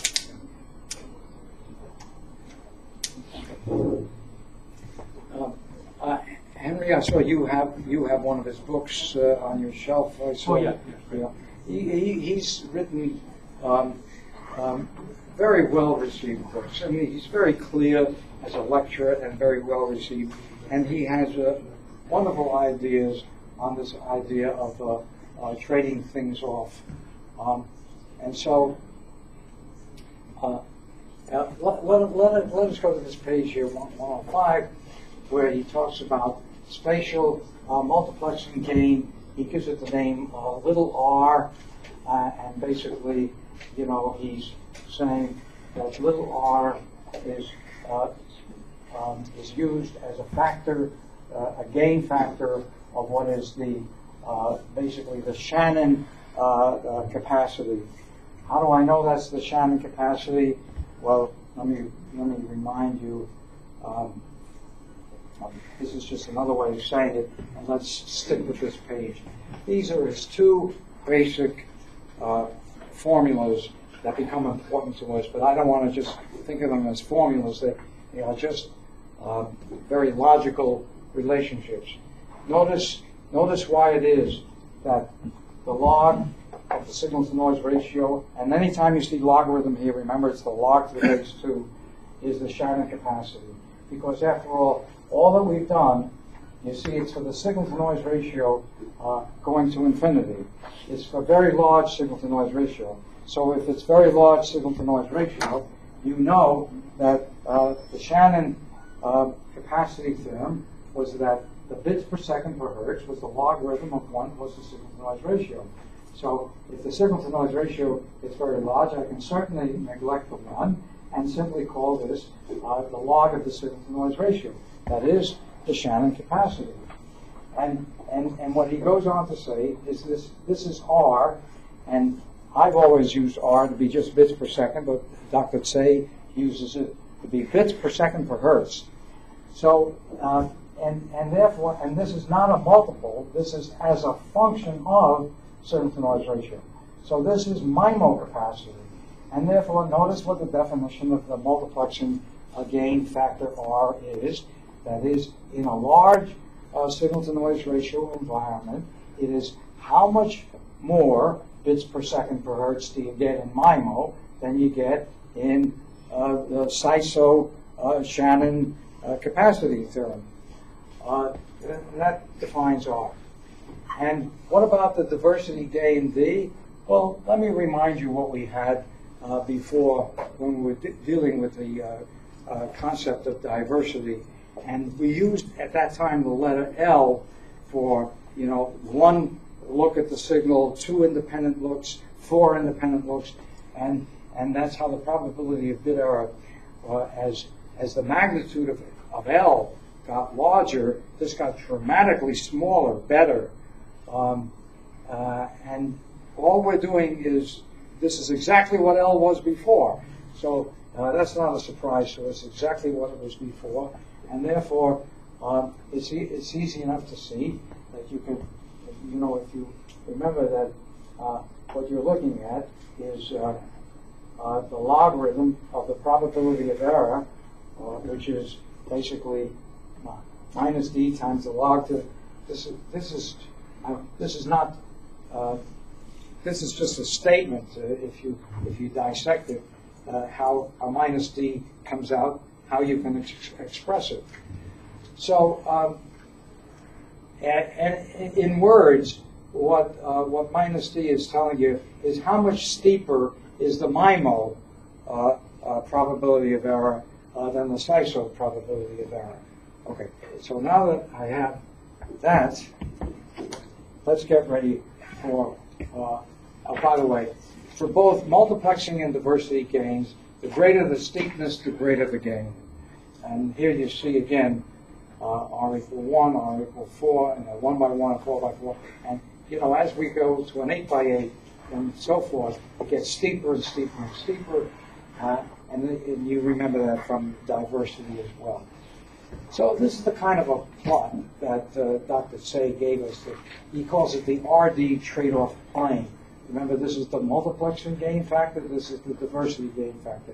This axis is the diversity gain versus spatial multiplexing gain. And the whole idea is, for some, let's just consider a slow fading channel where the channel gain is random but remains constant for a duration of L symbols. And then what that makes it, L makes it analogous to what we called, last time he talked about this, it was the channel coherence time. For what period of time does the channel act in a very coherent way? Fading, it's fading. Not fading, it's not fading. But there is no distortion. And so notice what L means here. If M is the number of transmit antennas and N is the number of receive antennas, that length L is approximately the sum of them. Take away one. Okay. So, okay. This suggests an appealing interpretation. Let me just read this to you. Any coding schema block N and multiplexing R can be described simply as having a diversity M minus R times N minus R. That's what in this curve, on this optimal curve, if you're using R as your diversity factor, then you see what you have in the way of degrees of freedom is like M times N degrees of freedom if you're going to use them all for diversity gain. See, if the diversity gain is 0, if that doesn't enter into it, you've got, I'm sorry, if the multiplexing gain R is 0, that's gone. And you can call this M times N, the degrees of freedom for D, which is the diversity gain. The moment you put a value in here, particularly 1 or greater, here's the appealing interpretation. It's if out of the total resource of M transmit antennas and N receive antennas, it's as if R transmit and R receive antennas are going to be used for multiplexing, and the remaining M minus R and N minus R will provide the diversity. It has that kind of a sense to it. And so remember, I start off here where the multiplexing gain is 0, and so this is always plotted as R comma D. So the first thing you see is 0, and then the next thing that you see is M minus R times N minus R, but R is 0, so in this case it's just M times N, and in this case, which was a 4 by 4, M times N is 16. So you got an RD operating point of 0, comma 16. Let's look at this point down here, which is, see, this one represents the maximum robustness. You can't go any higher than robustness in this particular case. This represents the maximum bandwidth efficiency, getting the maximum capacity that you can. And so notice that here the 0 is on the diversity, and the first number is the minimum of M and N as we had before, and this example it's 4, comma 0. Okay. Now, and so what he's got is this piecewise kind of a plot that he's devised. I think it's very clever, and where the trade-off is, the first thing you say is let's have a diversity of unity, R is equal to 1, and then let's have a multiplexing gain of unity, R is equal to 1, and then the diversity will be N minus 1 times N minus 1, so the R is unity, and then you have 1 comma 9. And if you keep this up and you have one integer later, so that R is now 2, you can have M minus 2 and N minus 2, and again R is 2, so this turns out to be the point 2 comma 4, and so on. Everybody see how those points were gotten at? So you got this piecewise type of curve, allowing you a kind of a movement from one operating point to another as a trade-off. And notice what you're trading off. Would you rather be quick or would you rather be robust? You're trading off capacity with robustness.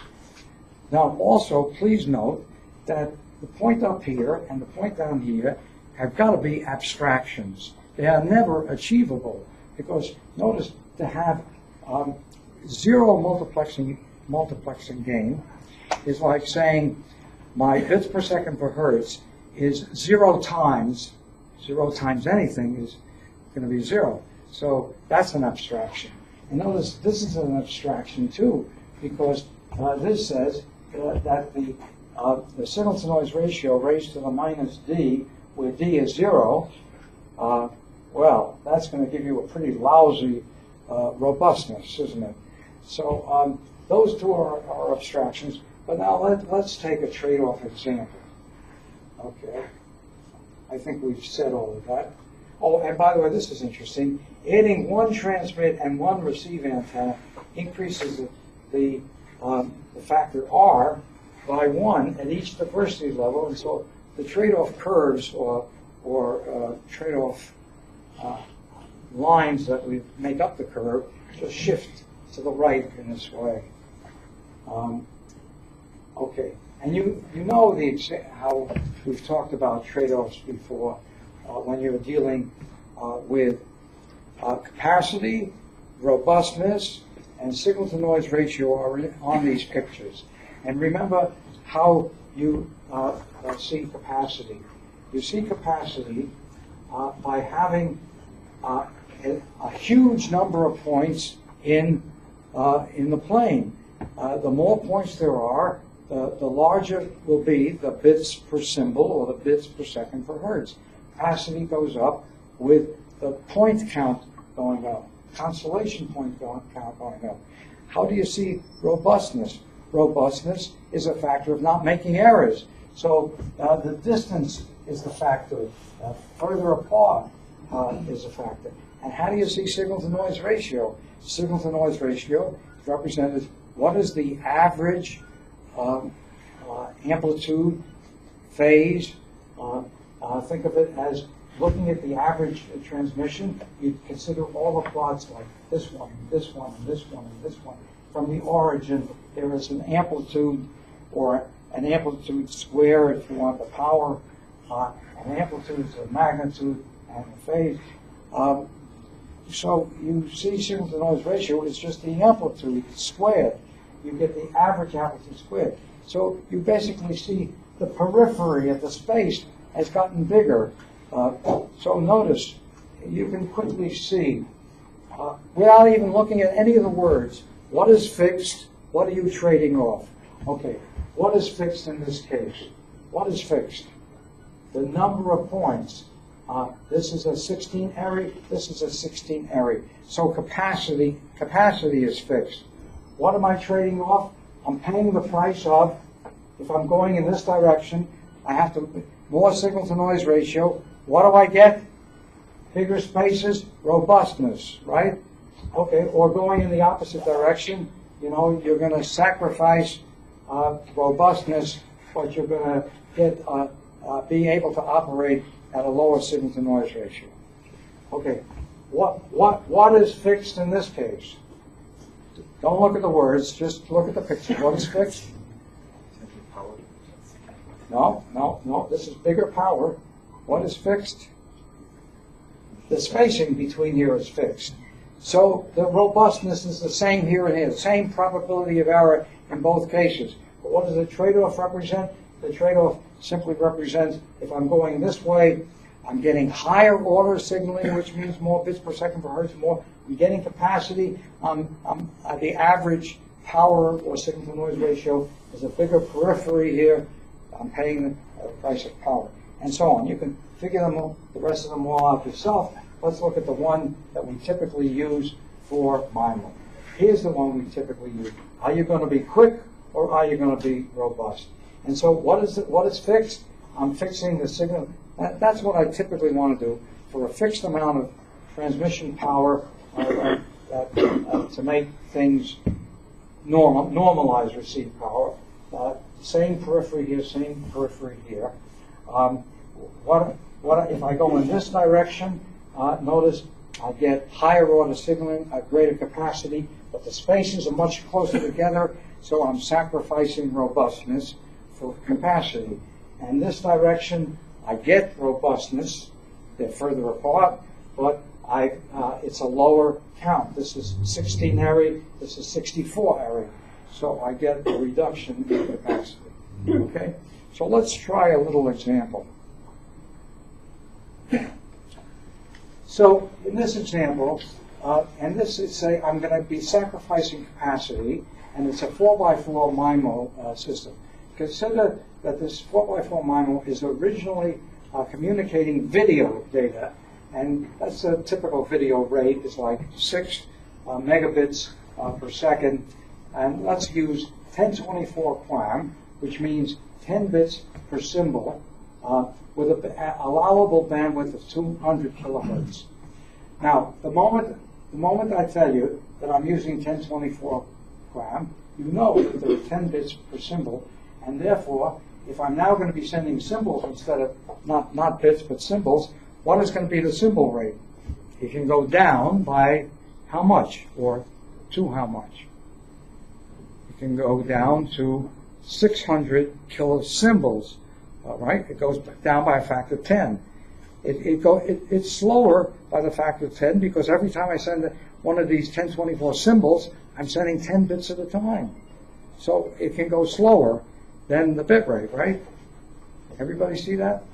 You're looking a little puzzled. Let's take that slowly. If the bit rate, if I were sending bits, I'd have to be sending 6 megabits per second.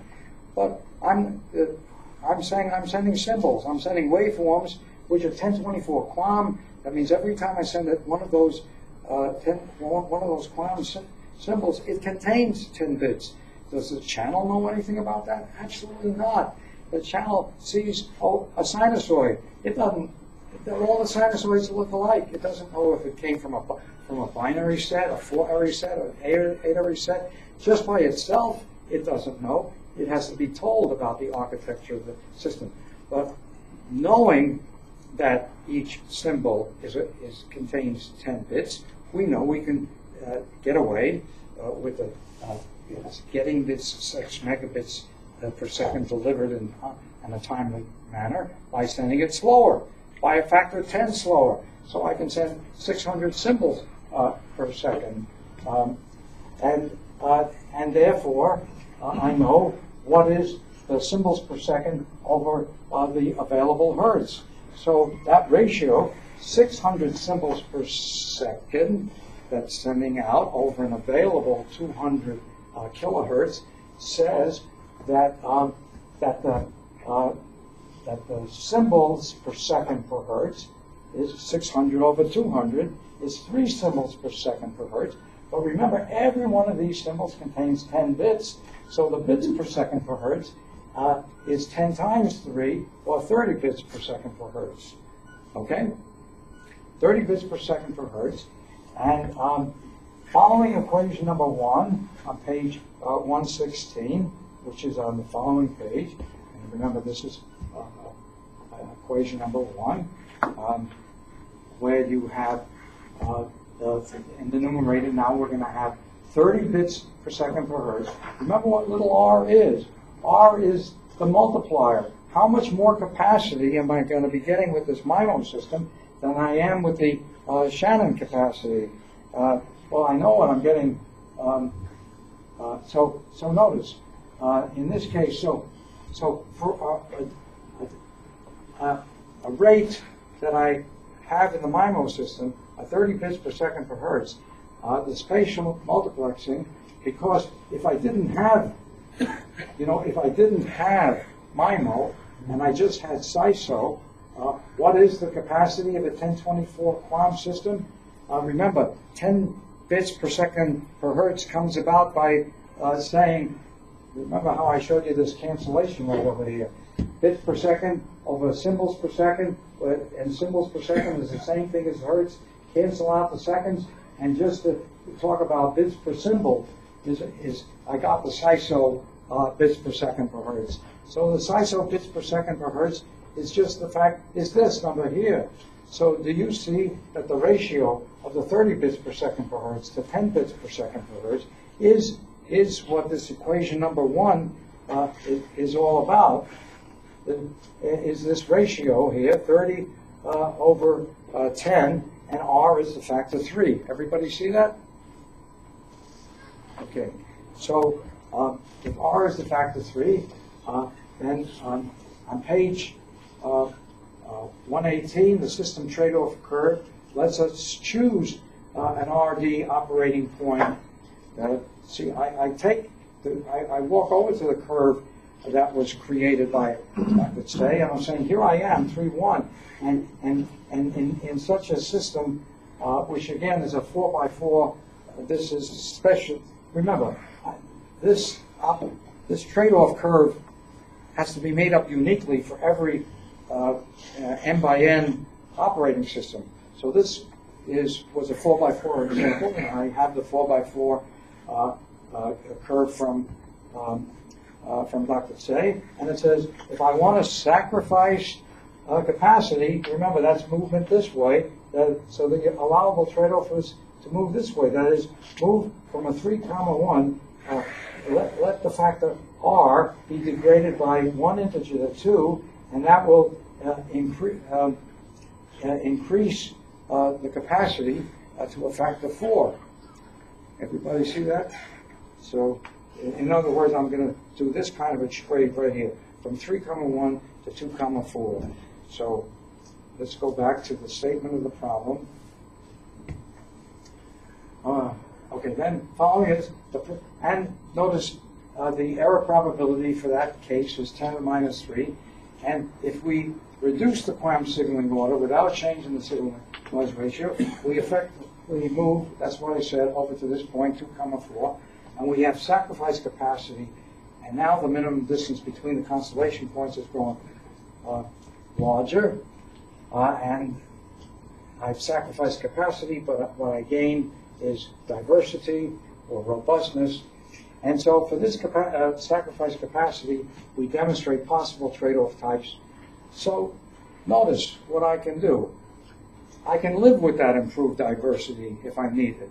What you're going to see in a moment is that improved diversity is much greater than I can ever conceive of wanting in a channel. And so I perhaps want to use it in a different way. I want to live with a perhaps 10 to the minus 3 CSULB error probability and use and trade off that improved capacity for something else like extended range or reduced power, which would mean smaller batteries.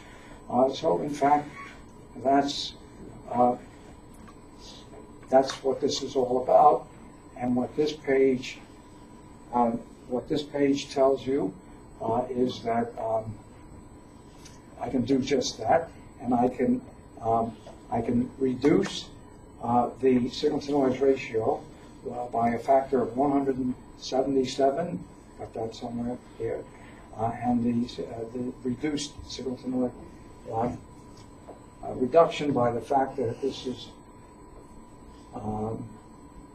this allows me to exchange the range of a fading signal so that the signal-to-noise ratio times range to the 4 remains a constant, and this allows the increase in the range squared to be 13.3 and the linear range to be 3.6. I'll let you look at this yourself.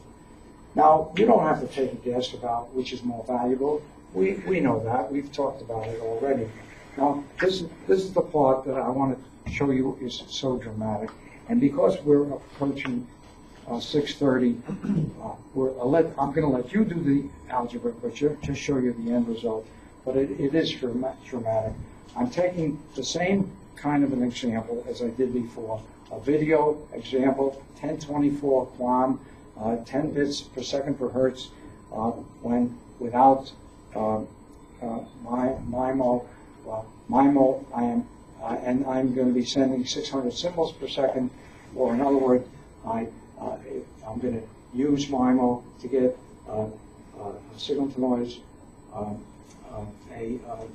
bits per second, 30 bits per second per hertz is what I'm going to, it says find the bandwidth efficiency in bits per second per hertz and the probability bit error. And we did that on the last example, and here it is. This is what we did on the last example. We found 30 bits per second per hertz and 10 to the minus 3, and we said that that's what we'd get with that MIMO system. Now, this is what I'm asking you to do. Provide the same quality video transmission over the same flat fading Rayleigh channel by employing a CSULB system with the following modifications. Number one, only increase the signal to noise ratio. That's all. And see what it takes to get the same robustness. And then number two, only increase the bandwidth. And so let me show you what the results are. And I think the results speak for themselves. And that is, and you please, on your own, if I make lots of mistakes. So, and students sometimes years later catch them. So please check the algebra. You've got my email if you happen to see. Notice what happens. If you try to do the same job exactly, 30 bits per second per hertz, at a signal to noise ratio, and want to calculate how much extra power or signal to noise ratio it would require, with CSULB, it would require 90 dB, which is, and before, remember, it was 30 dB. So that's 6 orders of magnitude increase of the power. Now, notice how much more valuable is to be able to do it with bandwidth only. If you only did it with bandwidth, the requirement of 200 kilohertz of bandwidth goes up to 3 times to 600. Here it goes up to 6 orders of magnitude, and a constellation of 1 trillion points in the constellation would be required if you tried to do it with CSULB. A dramatic difference. If nothing else, I think this should convince you that that MIMO is a game changer. That there is no way that future wireless systems are going to say, "Oh, let's forget about that. That was a nuisance." No way. Nobody's going to ever do that. I mean, it's here forever now. Other things may not be here. Remember, this OFDM and single carrier OFDM, that was so creative. I mean, I fell in love with that when you saw it. You heard me talking about it. And now Henry and I both talked about 5th generation may not use OFDM. They haven't really settled on a waveform type yet. So you see other technologies that are so creative, and the mathematicians that came up with did such an amazing job on even thinking of them, they may go away because all they do is they allow the sharing of the resource amongst users, but they don't make more. In a sense, what MIMO is doing is something in addition to sharing. It's actually creating more resource, more. Think of it as more additional pipes that will. I just want to do one other thing, if I may. We'll talk about this. Talk about this. Okay, I'm going to ask you. Okay, so we never got to MIMO, and what has a very provocative name is a coding technique called dirty paper coding. Doesn't that sound like you want to know about what are we talking about? Dirty paper coding. One analogy. I'm not too in love with the analogy, but dirty paper coding has been described in a sense of if you're writing on dirty paper, in order, the kind of pre-coding that you're going to do at the transmitter is just change the color of the ink. So if you're writing on white paper and suddenly the paper turns dirty, you just change the color of the ink. Well, there is an analogy, because the analogy is if you have multiple users and you have an interference. And of course, you do have interference with multiple users. See, everything we talked about with single user MIMO, which has been everything I've said so far, is just a single user or a single channel. But that's not where the world is going. The world is going with networks of users, with stadiums of people. Massive MIMO is an example. And MIMO is always going to have multiple users. And if there are going to be multiple users, in order to achieve the maximum capacity, you don't want to timeshare them. That would be awful. That would be just like all the other resources we have. You want to use them simultaneously. And using them simultaneously says that when you're sending out message number 1, 2, and 3 to users number 1, 2, and 3, and they all receive the same thing, well, user number 1 is going to have messages 2 and 3 interfering with his message. User number 2 is going to have messages 1 and 3 interfering with it. So they all have interferers. And who knows what the interference is? The transmitter, because he's sending the messages. So he knows the dirty paper. So he can come up with a different colored ink. And that's what it's all about. And it's mathematicians are so clever. We really have this love-hate relationship with them all the time as engineers. We love them because they just come up with the most amazing things. We hate them because they don't tell us how to build it. They just give us the mathematics, and we got to figure out, how to build it. Okay, so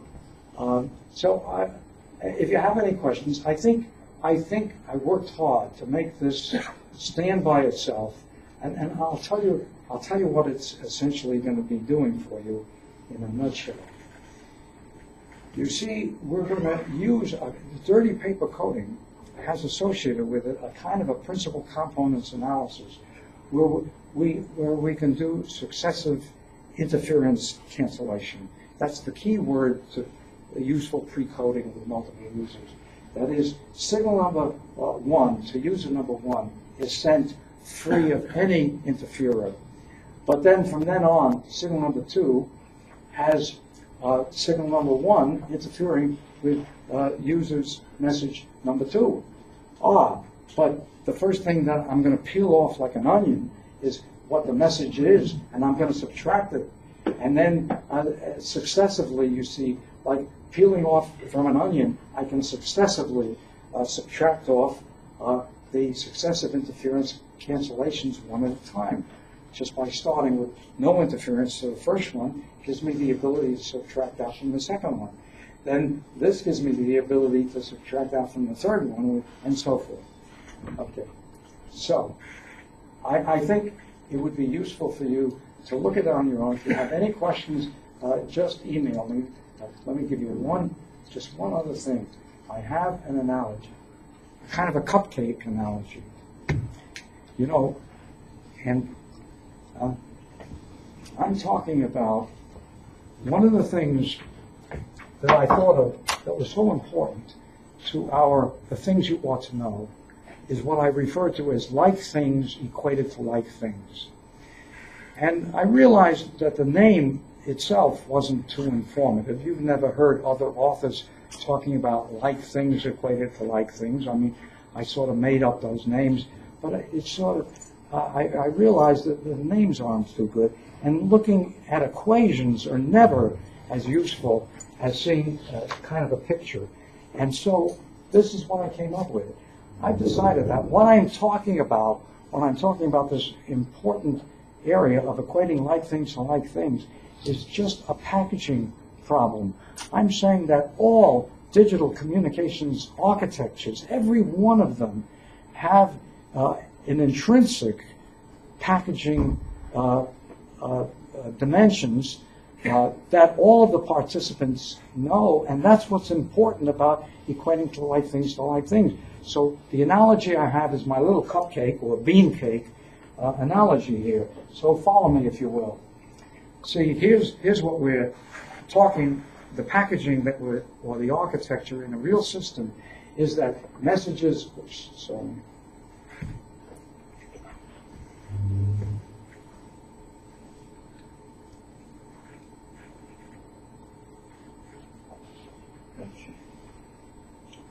Messages are represented as data bits. Data bits are represented as code bits. Code bits are represented as symbols.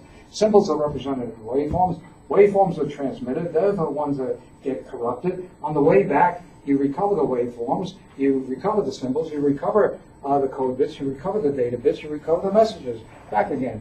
And that's what we mean about the architecture of every digital communication system has a kind of a packaging issue like that.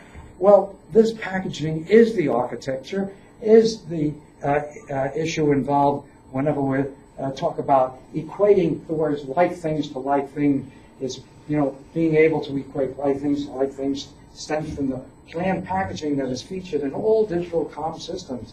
And here's the bean cake analogy that we're talking about. We're looking at the same sort of issue here, and let's talk about making bean cakes. So I have start out with 3,000 beans, like bits, and I have a cake maker. And there are 30 beans in every cake. So if there are 30 beans in every cake, you know how many cakes I made? I just made 100 cakes. So I made 100 cakes, but I gotta package them in something. I gotta package them in cans. So let's say I put 5 cakes in a can. The moment I put 5 cakes in a can, you know how many cans I got. If I have 100 cakes, I got 20 cans.